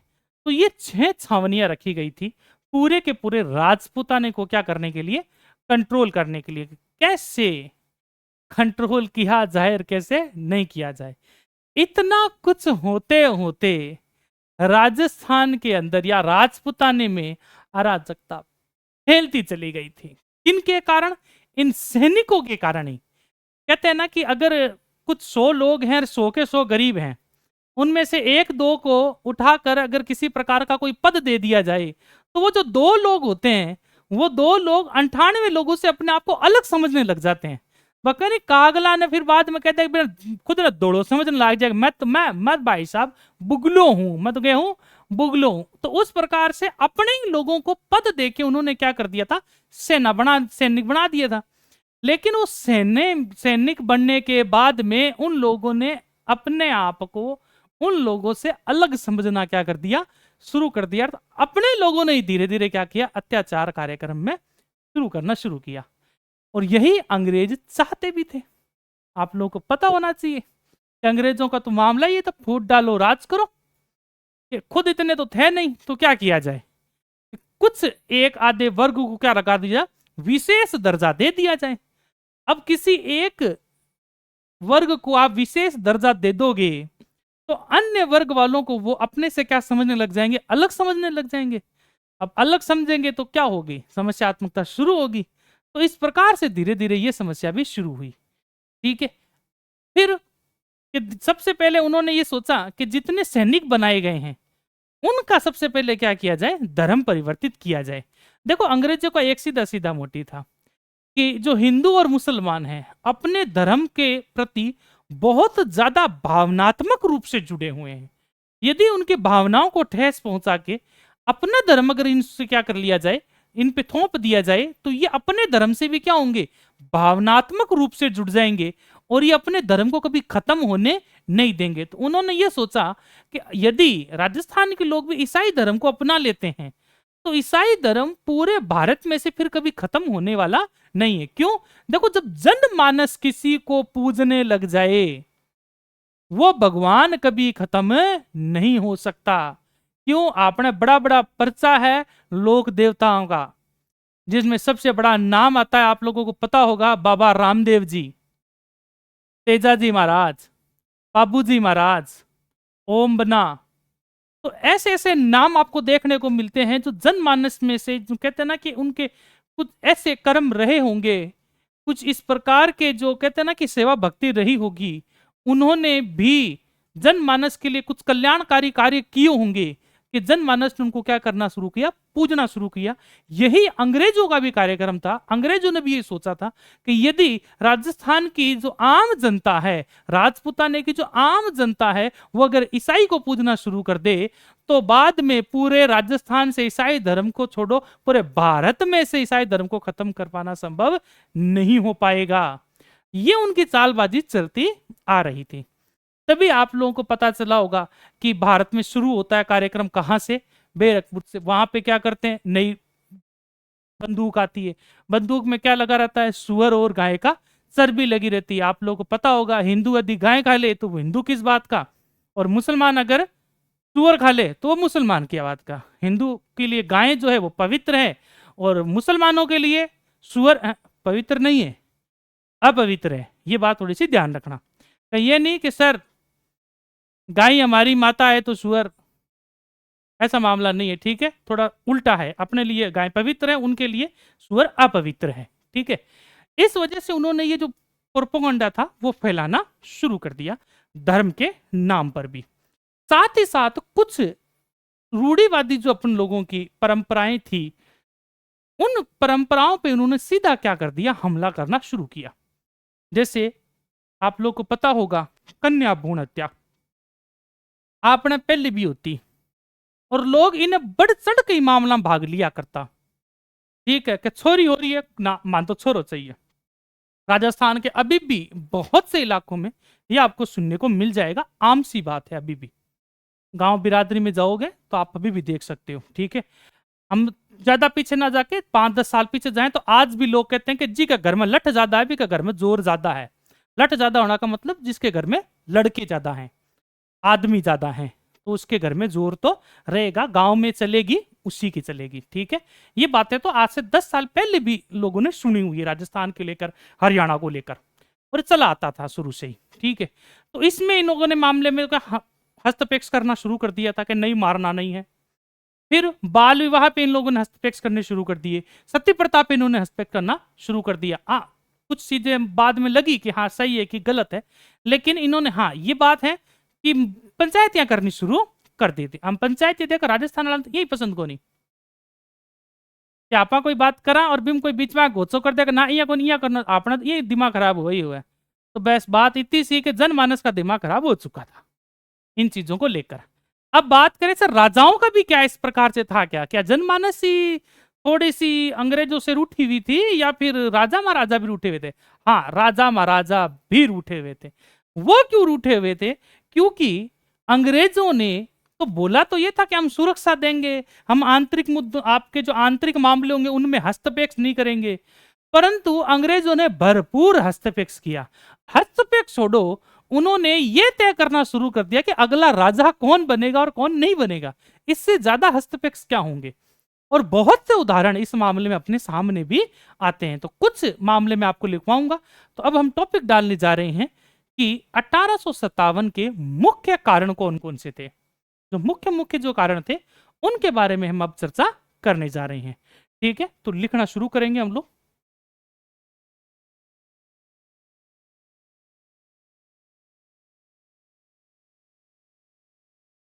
अठारह सौ सत्तावन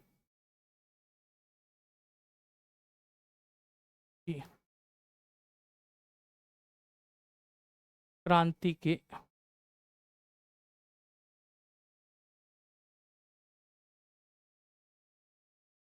मुख्य कारण देखो दोनों तरफ से हैं, जनमानस से भी है, राजाओं से भी है, तो आप कह सकते हो सर राजनीतिक भी है, धार्मिक भी है, सांस्कृतिक भी है, आर्थिक भी है। आर्थिक ऐसे, अंग्रेजों की वजह से जो भारत का जो धन था, राजस्थान का धन था, ब्रिटेन जा रहा था, तो यहाँ पे जो है वो भुखमरी फैलने लग गई थी, और इसी वजह से राजाओं का जो है अंग्रेजों को कर देना जो है वो बहुत भारी पड़ता जा रहा था। इस वजह से डलहौजी की जो हड़प नीति थी उसकी वजह से सबसे पहले प्रहार जो है वो भी होने शुरू हो गए थे। ये भी आप सोच के देखो, डलहौजी की वजह से सबसे पहला प्रहार ब्यावर पे ही हुआ, उसके बाद 1852 में उदयपुर पे हुआ, उसके बाद करौली पे हुआ। लेकिन करौली वाला मामला कहते हैं कि कोर्ट की वजह से सलटारा हो गया था, लेकिन हमला तो उन्होंने कर ही दिया था। सोच के तो बैठे ही थे कि भाई साहब हड़प लिया आप फटाफट से। अब इतनी शोर को नहीं हड़पना जो हड़प को नहीं पाया भाई साहब। ठीक है, तो वन बाय वन आप लोग इसमें लिखना शुरू करेंगे। क्यों? क्योंकि तथ्यों के साथ में है ये चीजें, और बिना तथ्यों के अपन लिखने वाले नहीं है। क्यों? कहानियां थारी दुनिया भर की सुनेड़ी है, पे थे बोलो कोनी, कुछ तथ्य लिख लो, ताकि आरएस जो प्री और मेंस लिखने वाले, जो मेंस लिखने वाले बच्चे हैं, उनके अगर पूछ लिया जाए कि राजस्थान की क्रांति के मुख्य कारण क्या क्या रहे, तो कारण बताने के लिए सिर्फ नहीं होने चाहिए, तथ्यों के साथ वहां पेश कर रहे हैं, ताकि आप लोग आंसर जो एकदम करेक्ट मानने में आए। ठीक है, तो थोड़ा थोड़ा मामला देख के आप, ठीक है, लिखना शुरू करो। 1857 की क्रांति के मुख्य कारण ये किस प्रकार से कैसे है। नंबर 1, कंपनी सरकार को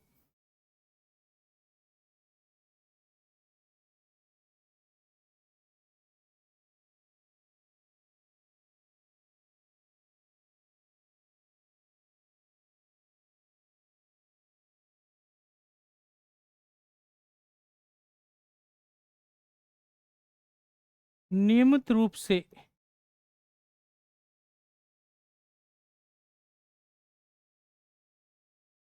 राज देने पर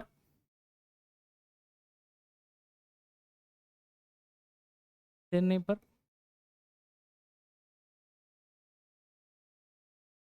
शासकों की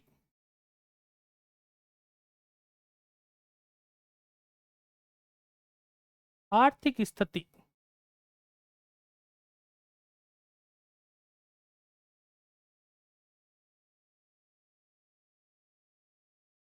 खराब होने लगी।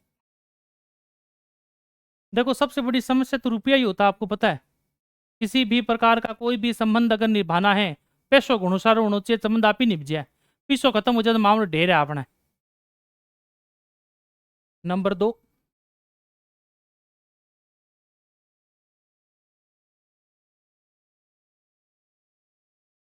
पॉलिटिकल एजेंट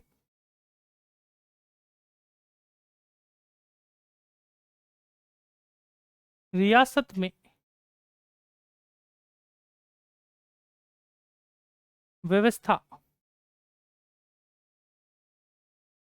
बनाए रखने के नाम पर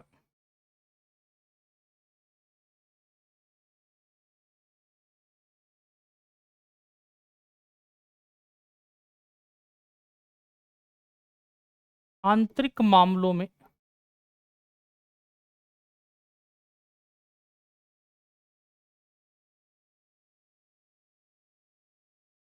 हस्तक्षेप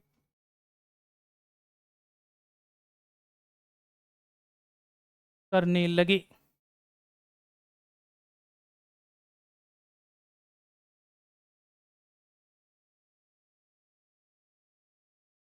अगला लिखेंगे नंबर 3,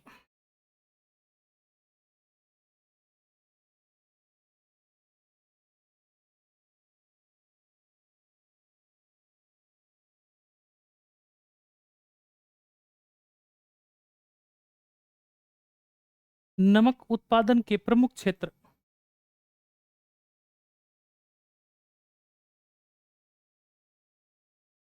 आपको पता होगा नमक उत्पादन सबसे ज्यादा कहां से होती था? सांबर झील।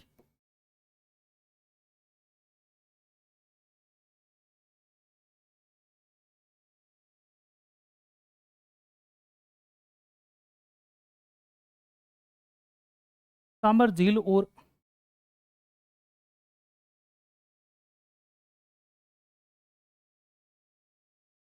मेवाड़ में अफीम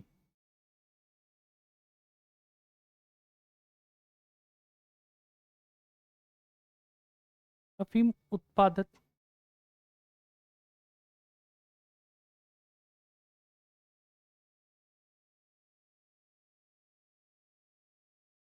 क्षेत्रों पर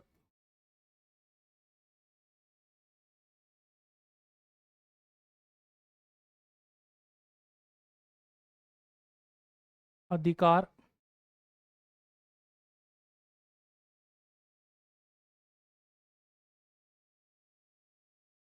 कर लिया गया।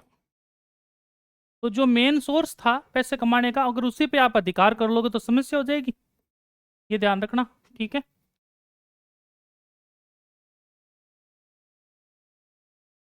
रियासत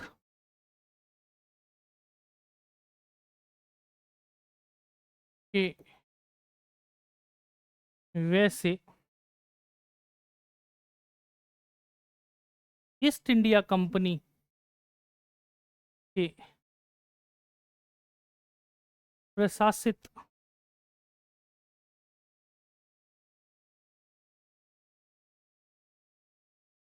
सैनिक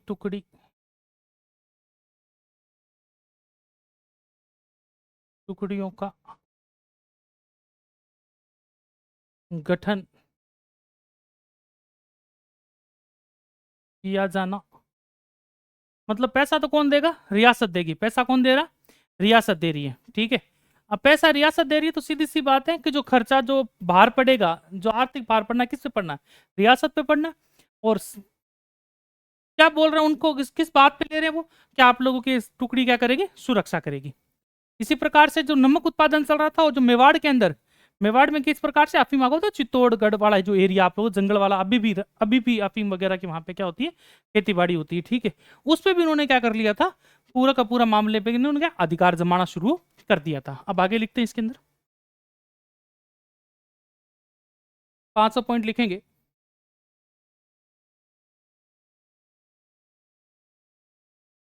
कि किस प्रकार से कैसे क्या मामले हैं। मैंने कहा था डूंगरपुर के ऊपर एक मामला लिख लेते हैं। अंग्रेजों ने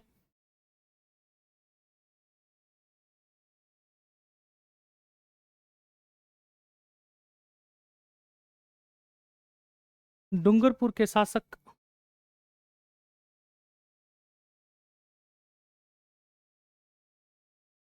जसवंत सिंह को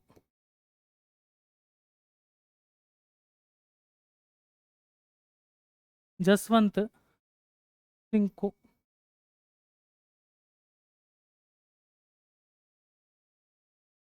गद्दी से हटाकर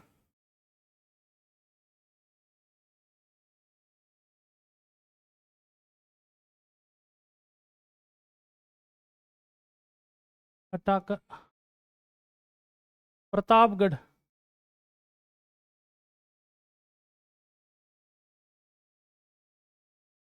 के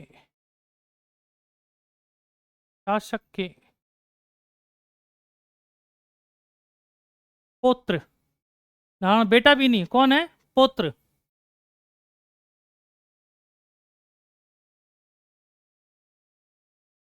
दलपत सिंह को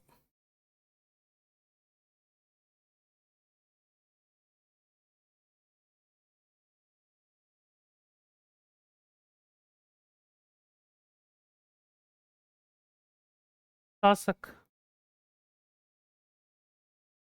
बनाना। तो ये भी एक समस्या थी। तो डूंगरपुर वाला मामला समझ में आ गया वो कैसे कैसे क्या नहीं है। एक जयपुर का भी मामला बहुत ज्यादा संगीन होता है। जयपुर में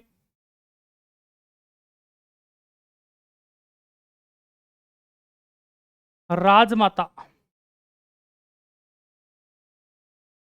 नहीं राजमाता ने थोड़ा सा इसको राजमाता,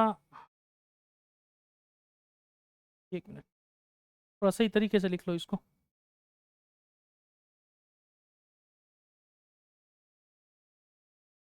ये किस प्रकार से है? जयपुर में सवाई जय सिंह की मृत्यु होने के पश्चात सवाई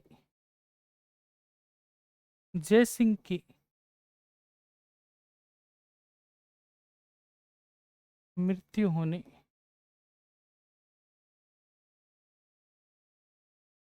के पश्चात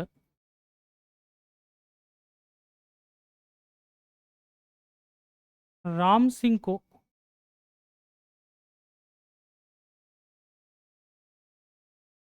राजा बनाने के लिए राजमाता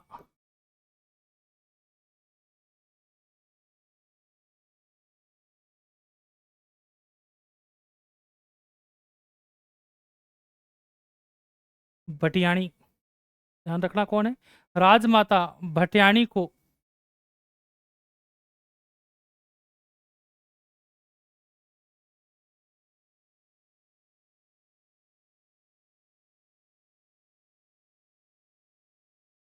अधिकारच्युत, मतलब अधिकारहीन भी कह सकते हो, अधिकारच्युत करने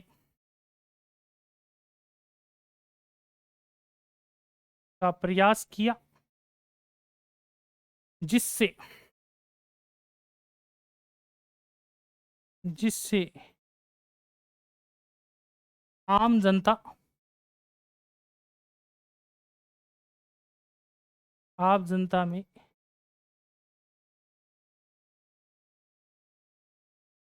क्रोध की भावना आ गई, की भावना आ गई भाई, क्रोध की भावना आ गई, और जिससे वहां पर क्या होता है, कप्तान की मृत्यु हो जाती है भाई।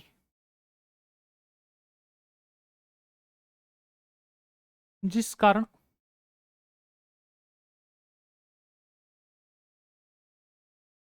कप्तान ब्लैक की हत्या हो जाती है। ये बहुत बड़ा मुद्दा। अब देखो, इस चीज को मैं समझा देता हूँ आप लोगों को एक बार, कि मामला क्या था, किस प्रकार से था। तो ये भी थोड़ा सा आप लोग समझ लो कि भाई मामला कैसे होता है, किस प्रकार से होता है। देखो वहां पे क्या होता है, सवाई सिंह जी जो द्वितीय, उनकी तो डेथ हो जाती है, लेकिन राम सिंह जी द्वितीय को सीट पे बिठाने के लिए अंग्रेज मना कर देते हैं कि हम गद्दी पे नहीं बिठाने देंगे। क्यों? क्योंकि राम सिंह जी जो है वो क्या है, उम्र में छोटे हैं, कि भाई छोटे हैं, इस वजह से हम उसको गद्दी पे नहीं बैठने देंगे। तो वहां पे ये अधिकार जो है, वहां की राजमाता जो भटियाणी जी होती है, उनके हाथ में ये जो मामला पूरा अधिकार होता है। तो उनके अधिकार का हनन करके अंग्रेज उनके क्या होते हैं, विरुद्ध हो जाते हैं। विरुद्ध होने की वजह से वहां का जो आम जनमानस होता है, जो आम जनता जो होती है, वो क्रोधित हो जाती है, और वो क्रोधित होकर कप्तान ब्लैक को वहां पे क्या कर देती है, उसकी मृत्यु कर देती है, उसको मार डालती है। तो ये घटना वहां पर घटी थी, क्योंकि यहां पे अंग्रेजों का क्या है, दोगलापन नजर आ जाता है।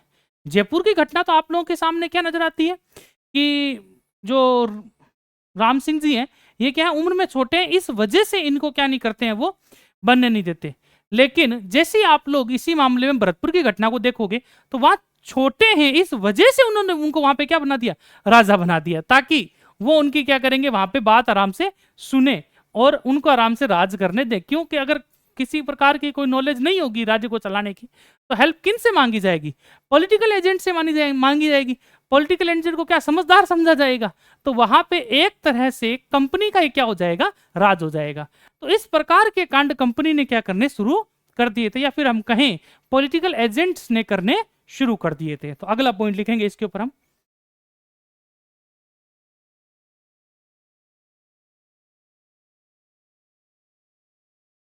वही वाला लिख लो आप लोग,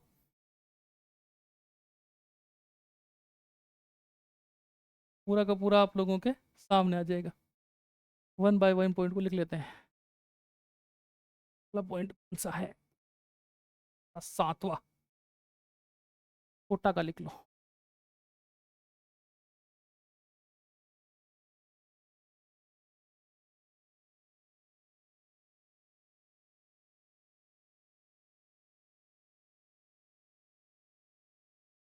कोटा में अंग्रेजों ने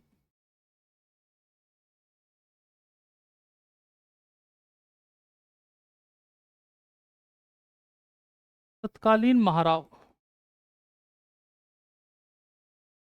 किशोर सिंह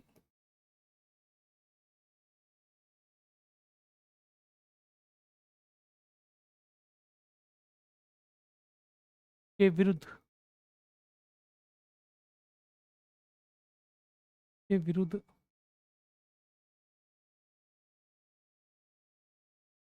रियासत के फौजदार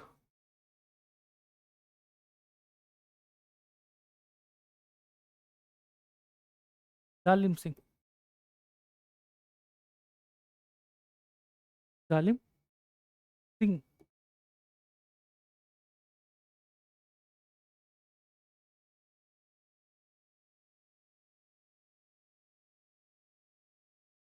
के दावों का समर्थन किया।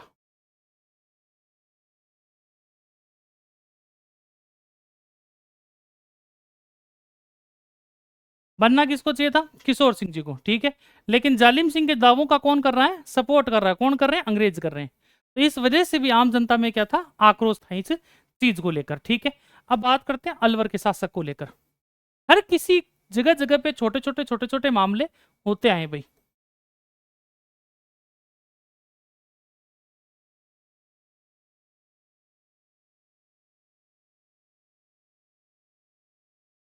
अलवर शासक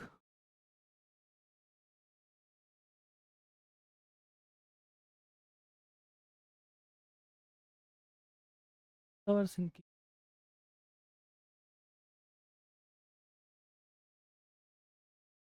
मृत्यु पर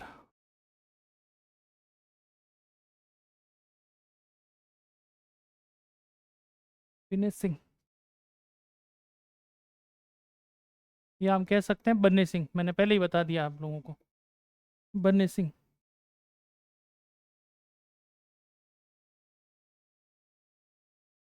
स्थान पर बलवंत सिंह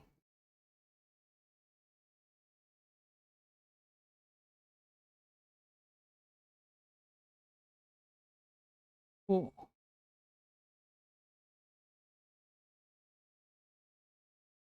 उत्तराधिकारी बना दिया।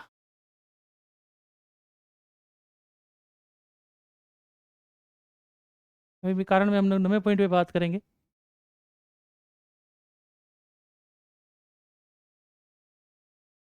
रणधीर सिंह की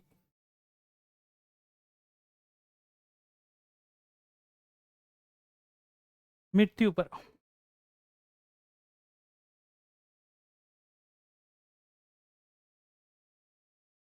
अंग्रेजों ने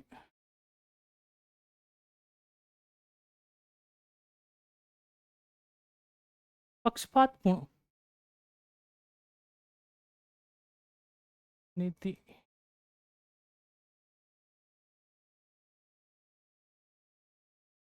अपनाते हुए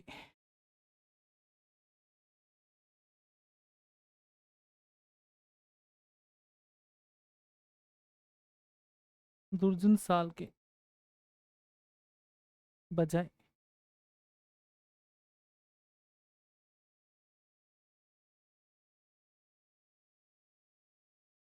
बलवंत सिंह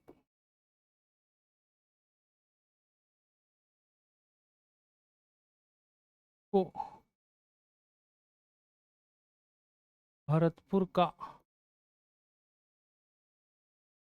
शासक बना दिया। ये अभी जो मैं थोड़ी देर पहले बता रहा था वही मामला है, ठीक है। और दुर्जन सिंह को पकड़ के कहाँ लेके चले जाते हैं? वो इलाहाबाद की जेल में डाल देते हैं।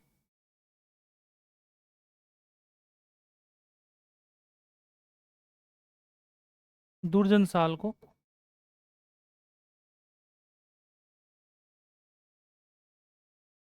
इलाहाबाद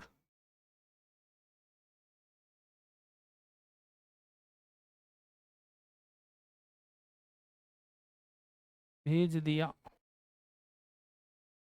जाता है। क्या करके? वो बंदी बना के। इस बात का ध्यान रखना, सीधा नहीं भेजते हैं, बंदी बना के भेजते हैं। तो 9वां पॉइंट ये हो गया। एक 10वां पॉइंट और लिख लो। कैसे? किस प्रकार से? जोधपुर वाला लिखवा दूं? लिख लो एक बार। जोधपुर के महाराजा,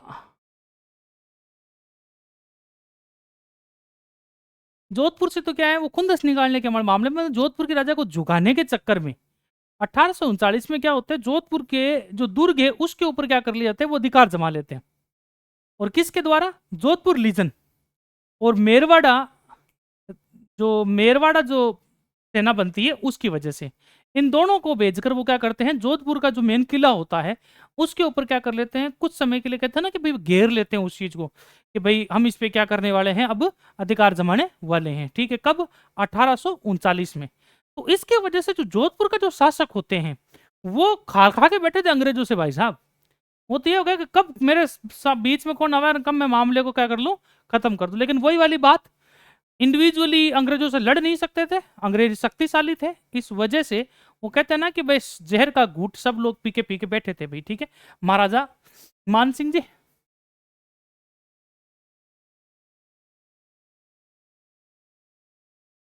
मान सिंह जी को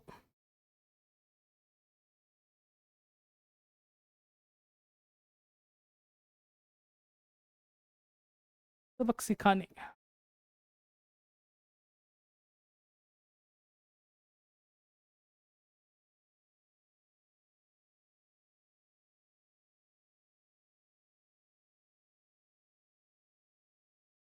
के लिए 1839 में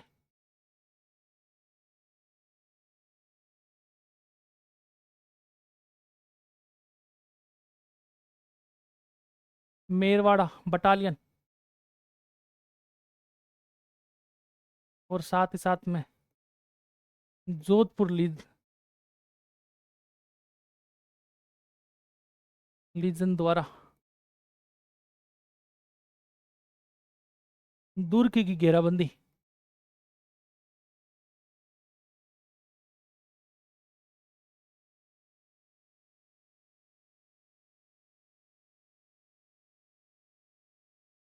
मतलब एक प्रकार से ये मान लो कि भाई टोटली मतलब अपने अंडर में ले ही लिया था एक प्रकार से जोधपुर को। इस वजह से जोधपुर के राजा तो थे बहुत ज्यादा उस मामले में घुसाए हुए थे कि भाई किस प्रकार से कैसे क्या मामला थे। अगला पॉइंट लिखते हैं, नंबर 11।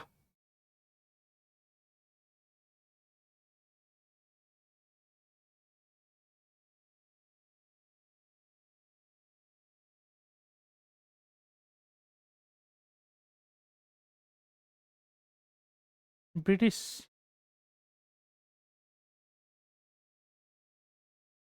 सरकार ने समाज सुधारक के नाम पर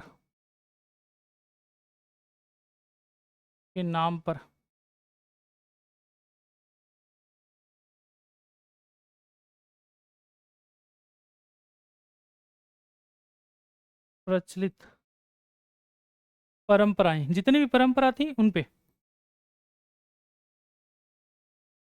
प्रचलित परंपराओं पर रोक लगा दी। अब उन परंपराओं से जो राजस्थान के लोग बहुत ज्यादा जुड़े हुए थे भाई, जैसे कि कन्यावध।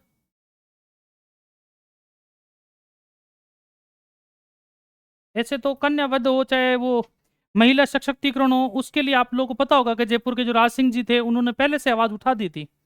ठीक है, मैं पहले की बात कर रहा हूँ, जो राज सिंह जी है उनकी वक्त की बात कर रहा हूँ। ये वक्त उस वक्त नहीं आया था अंग्रेज वाला, तो राज सिंह जी ने पहले भी 1700 के अंदर ही इन पे मामले में कर 1703 वगैरह में क्या कर लिया था इन लोगों ने, वहां पे आवाज उठा दी थी। लेकिन वो कहते हैं ना कि भाई सिर्फ अपने राज्य में ही उठाई पाई थी, तो बाकी सब राज्यों में इन चीजों को नहीं कर पाए थे वो। ठीक है, तो ऐसी बात नहीं कि सिर्फ अंग्रेज ही इस चीज का प्रयास कर रहे हैं कि कन्या भ्रूण हत्या वगैरह इन सब चीजों को रोका जाए। इससे पहले भी काफी सारे राजाओं ने भी इस चीज की क्या की थी, कोशिश की थी। लेकिन मैंने आपको शुरुआत में बता दिया था कि आम जनमानस जब किसी चीज को अपनी भावनाओं से जोड़ लेती है तो उनकी भावनाओं से उस चीज को निकाल पाना इतना आसान नहीं होता है। क्यों? क्योंकि उनकी भावना एक आस्था से जुड़ी हुई है, और आस्था के साथ छेड़छाड़ तो आप आज भी नहीं कर सकते हो।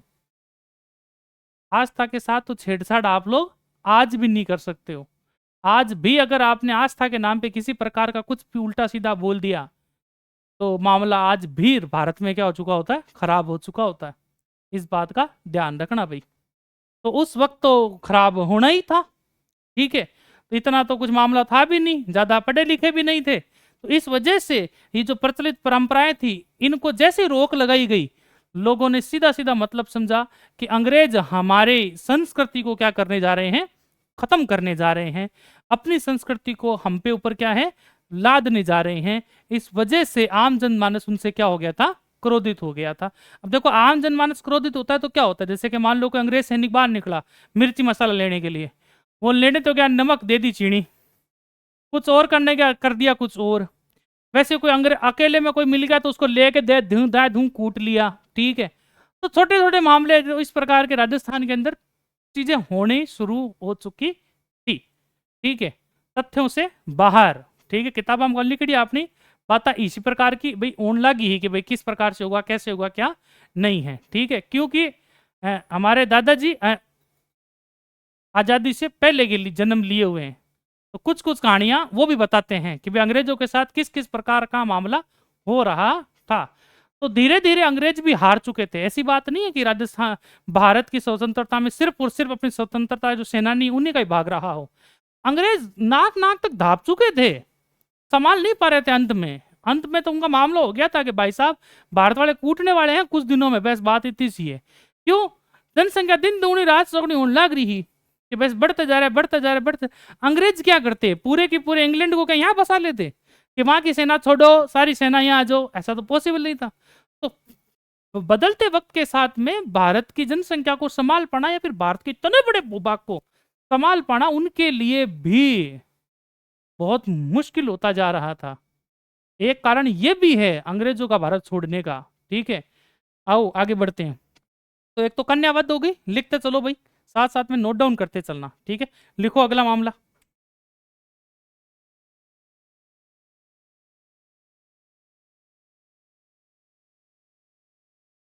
कन्यावध, अगला लिखो दास प्रथा,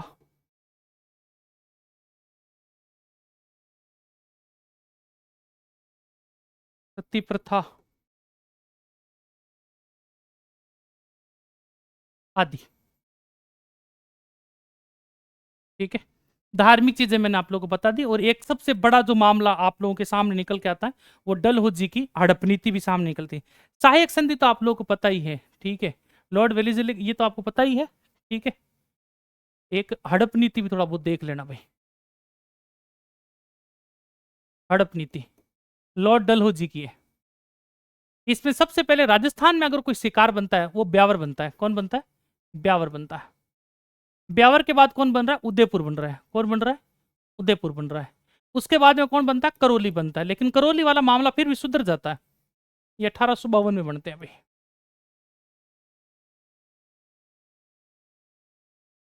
ये दोनों के दोनों कब बन रहे हैं, 1852 में बन रहे होते हैं। इसका थोड़ा सा क्या रख लेना, ध्यान रख लेना भाई, ठीक है। किसकी है, डलहौजी की है।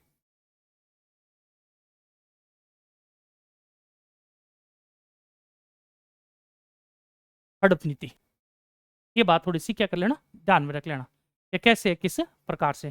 कारण सारे के सारे हमने क्या कर लिए, खत्म कर लिए। अब बात होती है कि भाई हम भारत में भी देख चुके हैं किस प्रकार से क्या चीजें थी, ठीक है। और राजस्थान का भी देख चुके हैं कि क्या कारण थे, किस प्रकार से थे। देखो भारत में सीधी सीधी सी बात थी, आप लोगों को साफ साफ मोटे मोटे तौर पे मैंने पहली कक्षा में समझा दिया था कि दिल्ली बहादुर शाह जफर की पेंशन बंद कर दी गई करने जा रहे थे, पेंशन सॉरी, उसकी जो मेन जो मामले आगामी जो मामले थे उनको कह रहे थे कि आप इनको आगे से बादशाह नहीं बोलोगे। लाल किले से निकालने की पूरी पूरी मनसा बन चुकी थी, ठीक है। डलहौजी ने तो ये तक भी कह दिया था कि लाल किले से बाहर निकालो इनको, आज के बाद में क्या नहीं देनी, बादशाह की उपाधि एक भी बंदे को मिलनी है भविष्य में नहीं होनी चाहिए। झांसी में ऑलरेडी मामला खराब हो चुका था। क्यों, क्योंकि महारानी लक्ष्मीबाई के जो बच्चे होते हैं वो थोड़े उम्र में छोटे होते हैं, तो उनको राजा बनाने से अंग्रेज टोटली क्या कर चुके होते हैं, मना कर चुके होते हैं।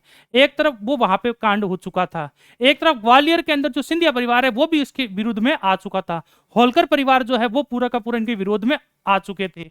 इसके साथ में इन्होंने अवध पे भी क्या कर लिया था, एक प्रकार से कहते हैं ना कि गलत तरीके से इन्होंने अवध को क्या कर लिया था, हड़प लिया था, ठीक है।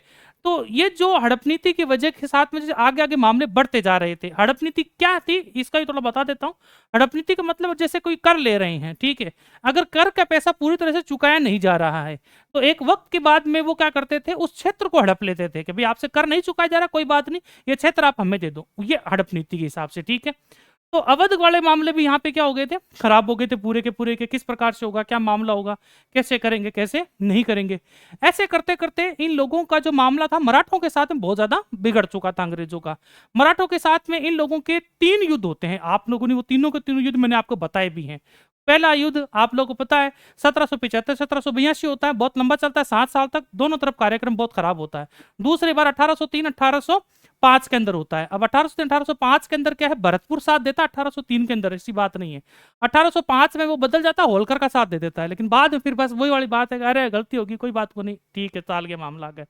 ठीक है, अक्टूबर में उनका हो गया था, और उसके बाद में नवंबर दिसंबर में अलवर उनसे कर लेता है। ठीक है, उसके बाद में जो अगला जो युद्ध होने आता है वो होता है 17 और 18 के अंदर।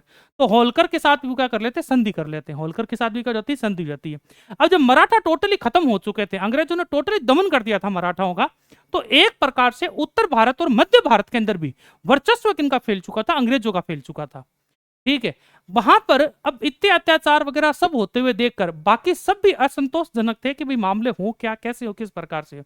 तो एक तो ये संधि वाले जो मामला था, जो सहायक संधि के नाम पे जो हस्ताक्षर करवाए गए थे लोगों से, ये भी बहुत ज्यादा समस्यात्मक थे। हड़प नीति बहुत समस्यात्मक रूप से थी। कारण क्या थे वो मैंने आपको बता दिए। अब बस बात इतनी सी है कि मंगल पांडे की एंट्री होनी बाकी है। अगली क्लास में हम लोग मंगल पांडे की क्या करवा देंगे, एंट्री करवा देंगे। मंगल पांडे की एंट्री के बाद मेरठ वाला कांड कर लेंगे अपन 10 मई को। 10 मई के बाद में हम कांड करना शुरू करेंगे, वो आ जाएगा आप लोगों का सबसे बड़ी, आप लोग पता है छावनी कौन सी है, बताने की जरूरत नहीं है। उस छावनी से हम कार्यक्रम को क्या करेंगे, अगली क्लास में शुरू करेंगे। और अगली क्लास जो है वो कल हमारी अंतिम क्लास होगी। आज के जो तथ्य हैं बहुत कम आप लोगों ने सुने होंगे किताबों के अंदर, इस प्रकार से इंपॉर्टेंट नोट्स के रूप में आराम से इसको बना के चलना। फिर मिलते हैं अगली क्लास में, तब तक के लिए जय हिंद, जय भारत दोस्तों।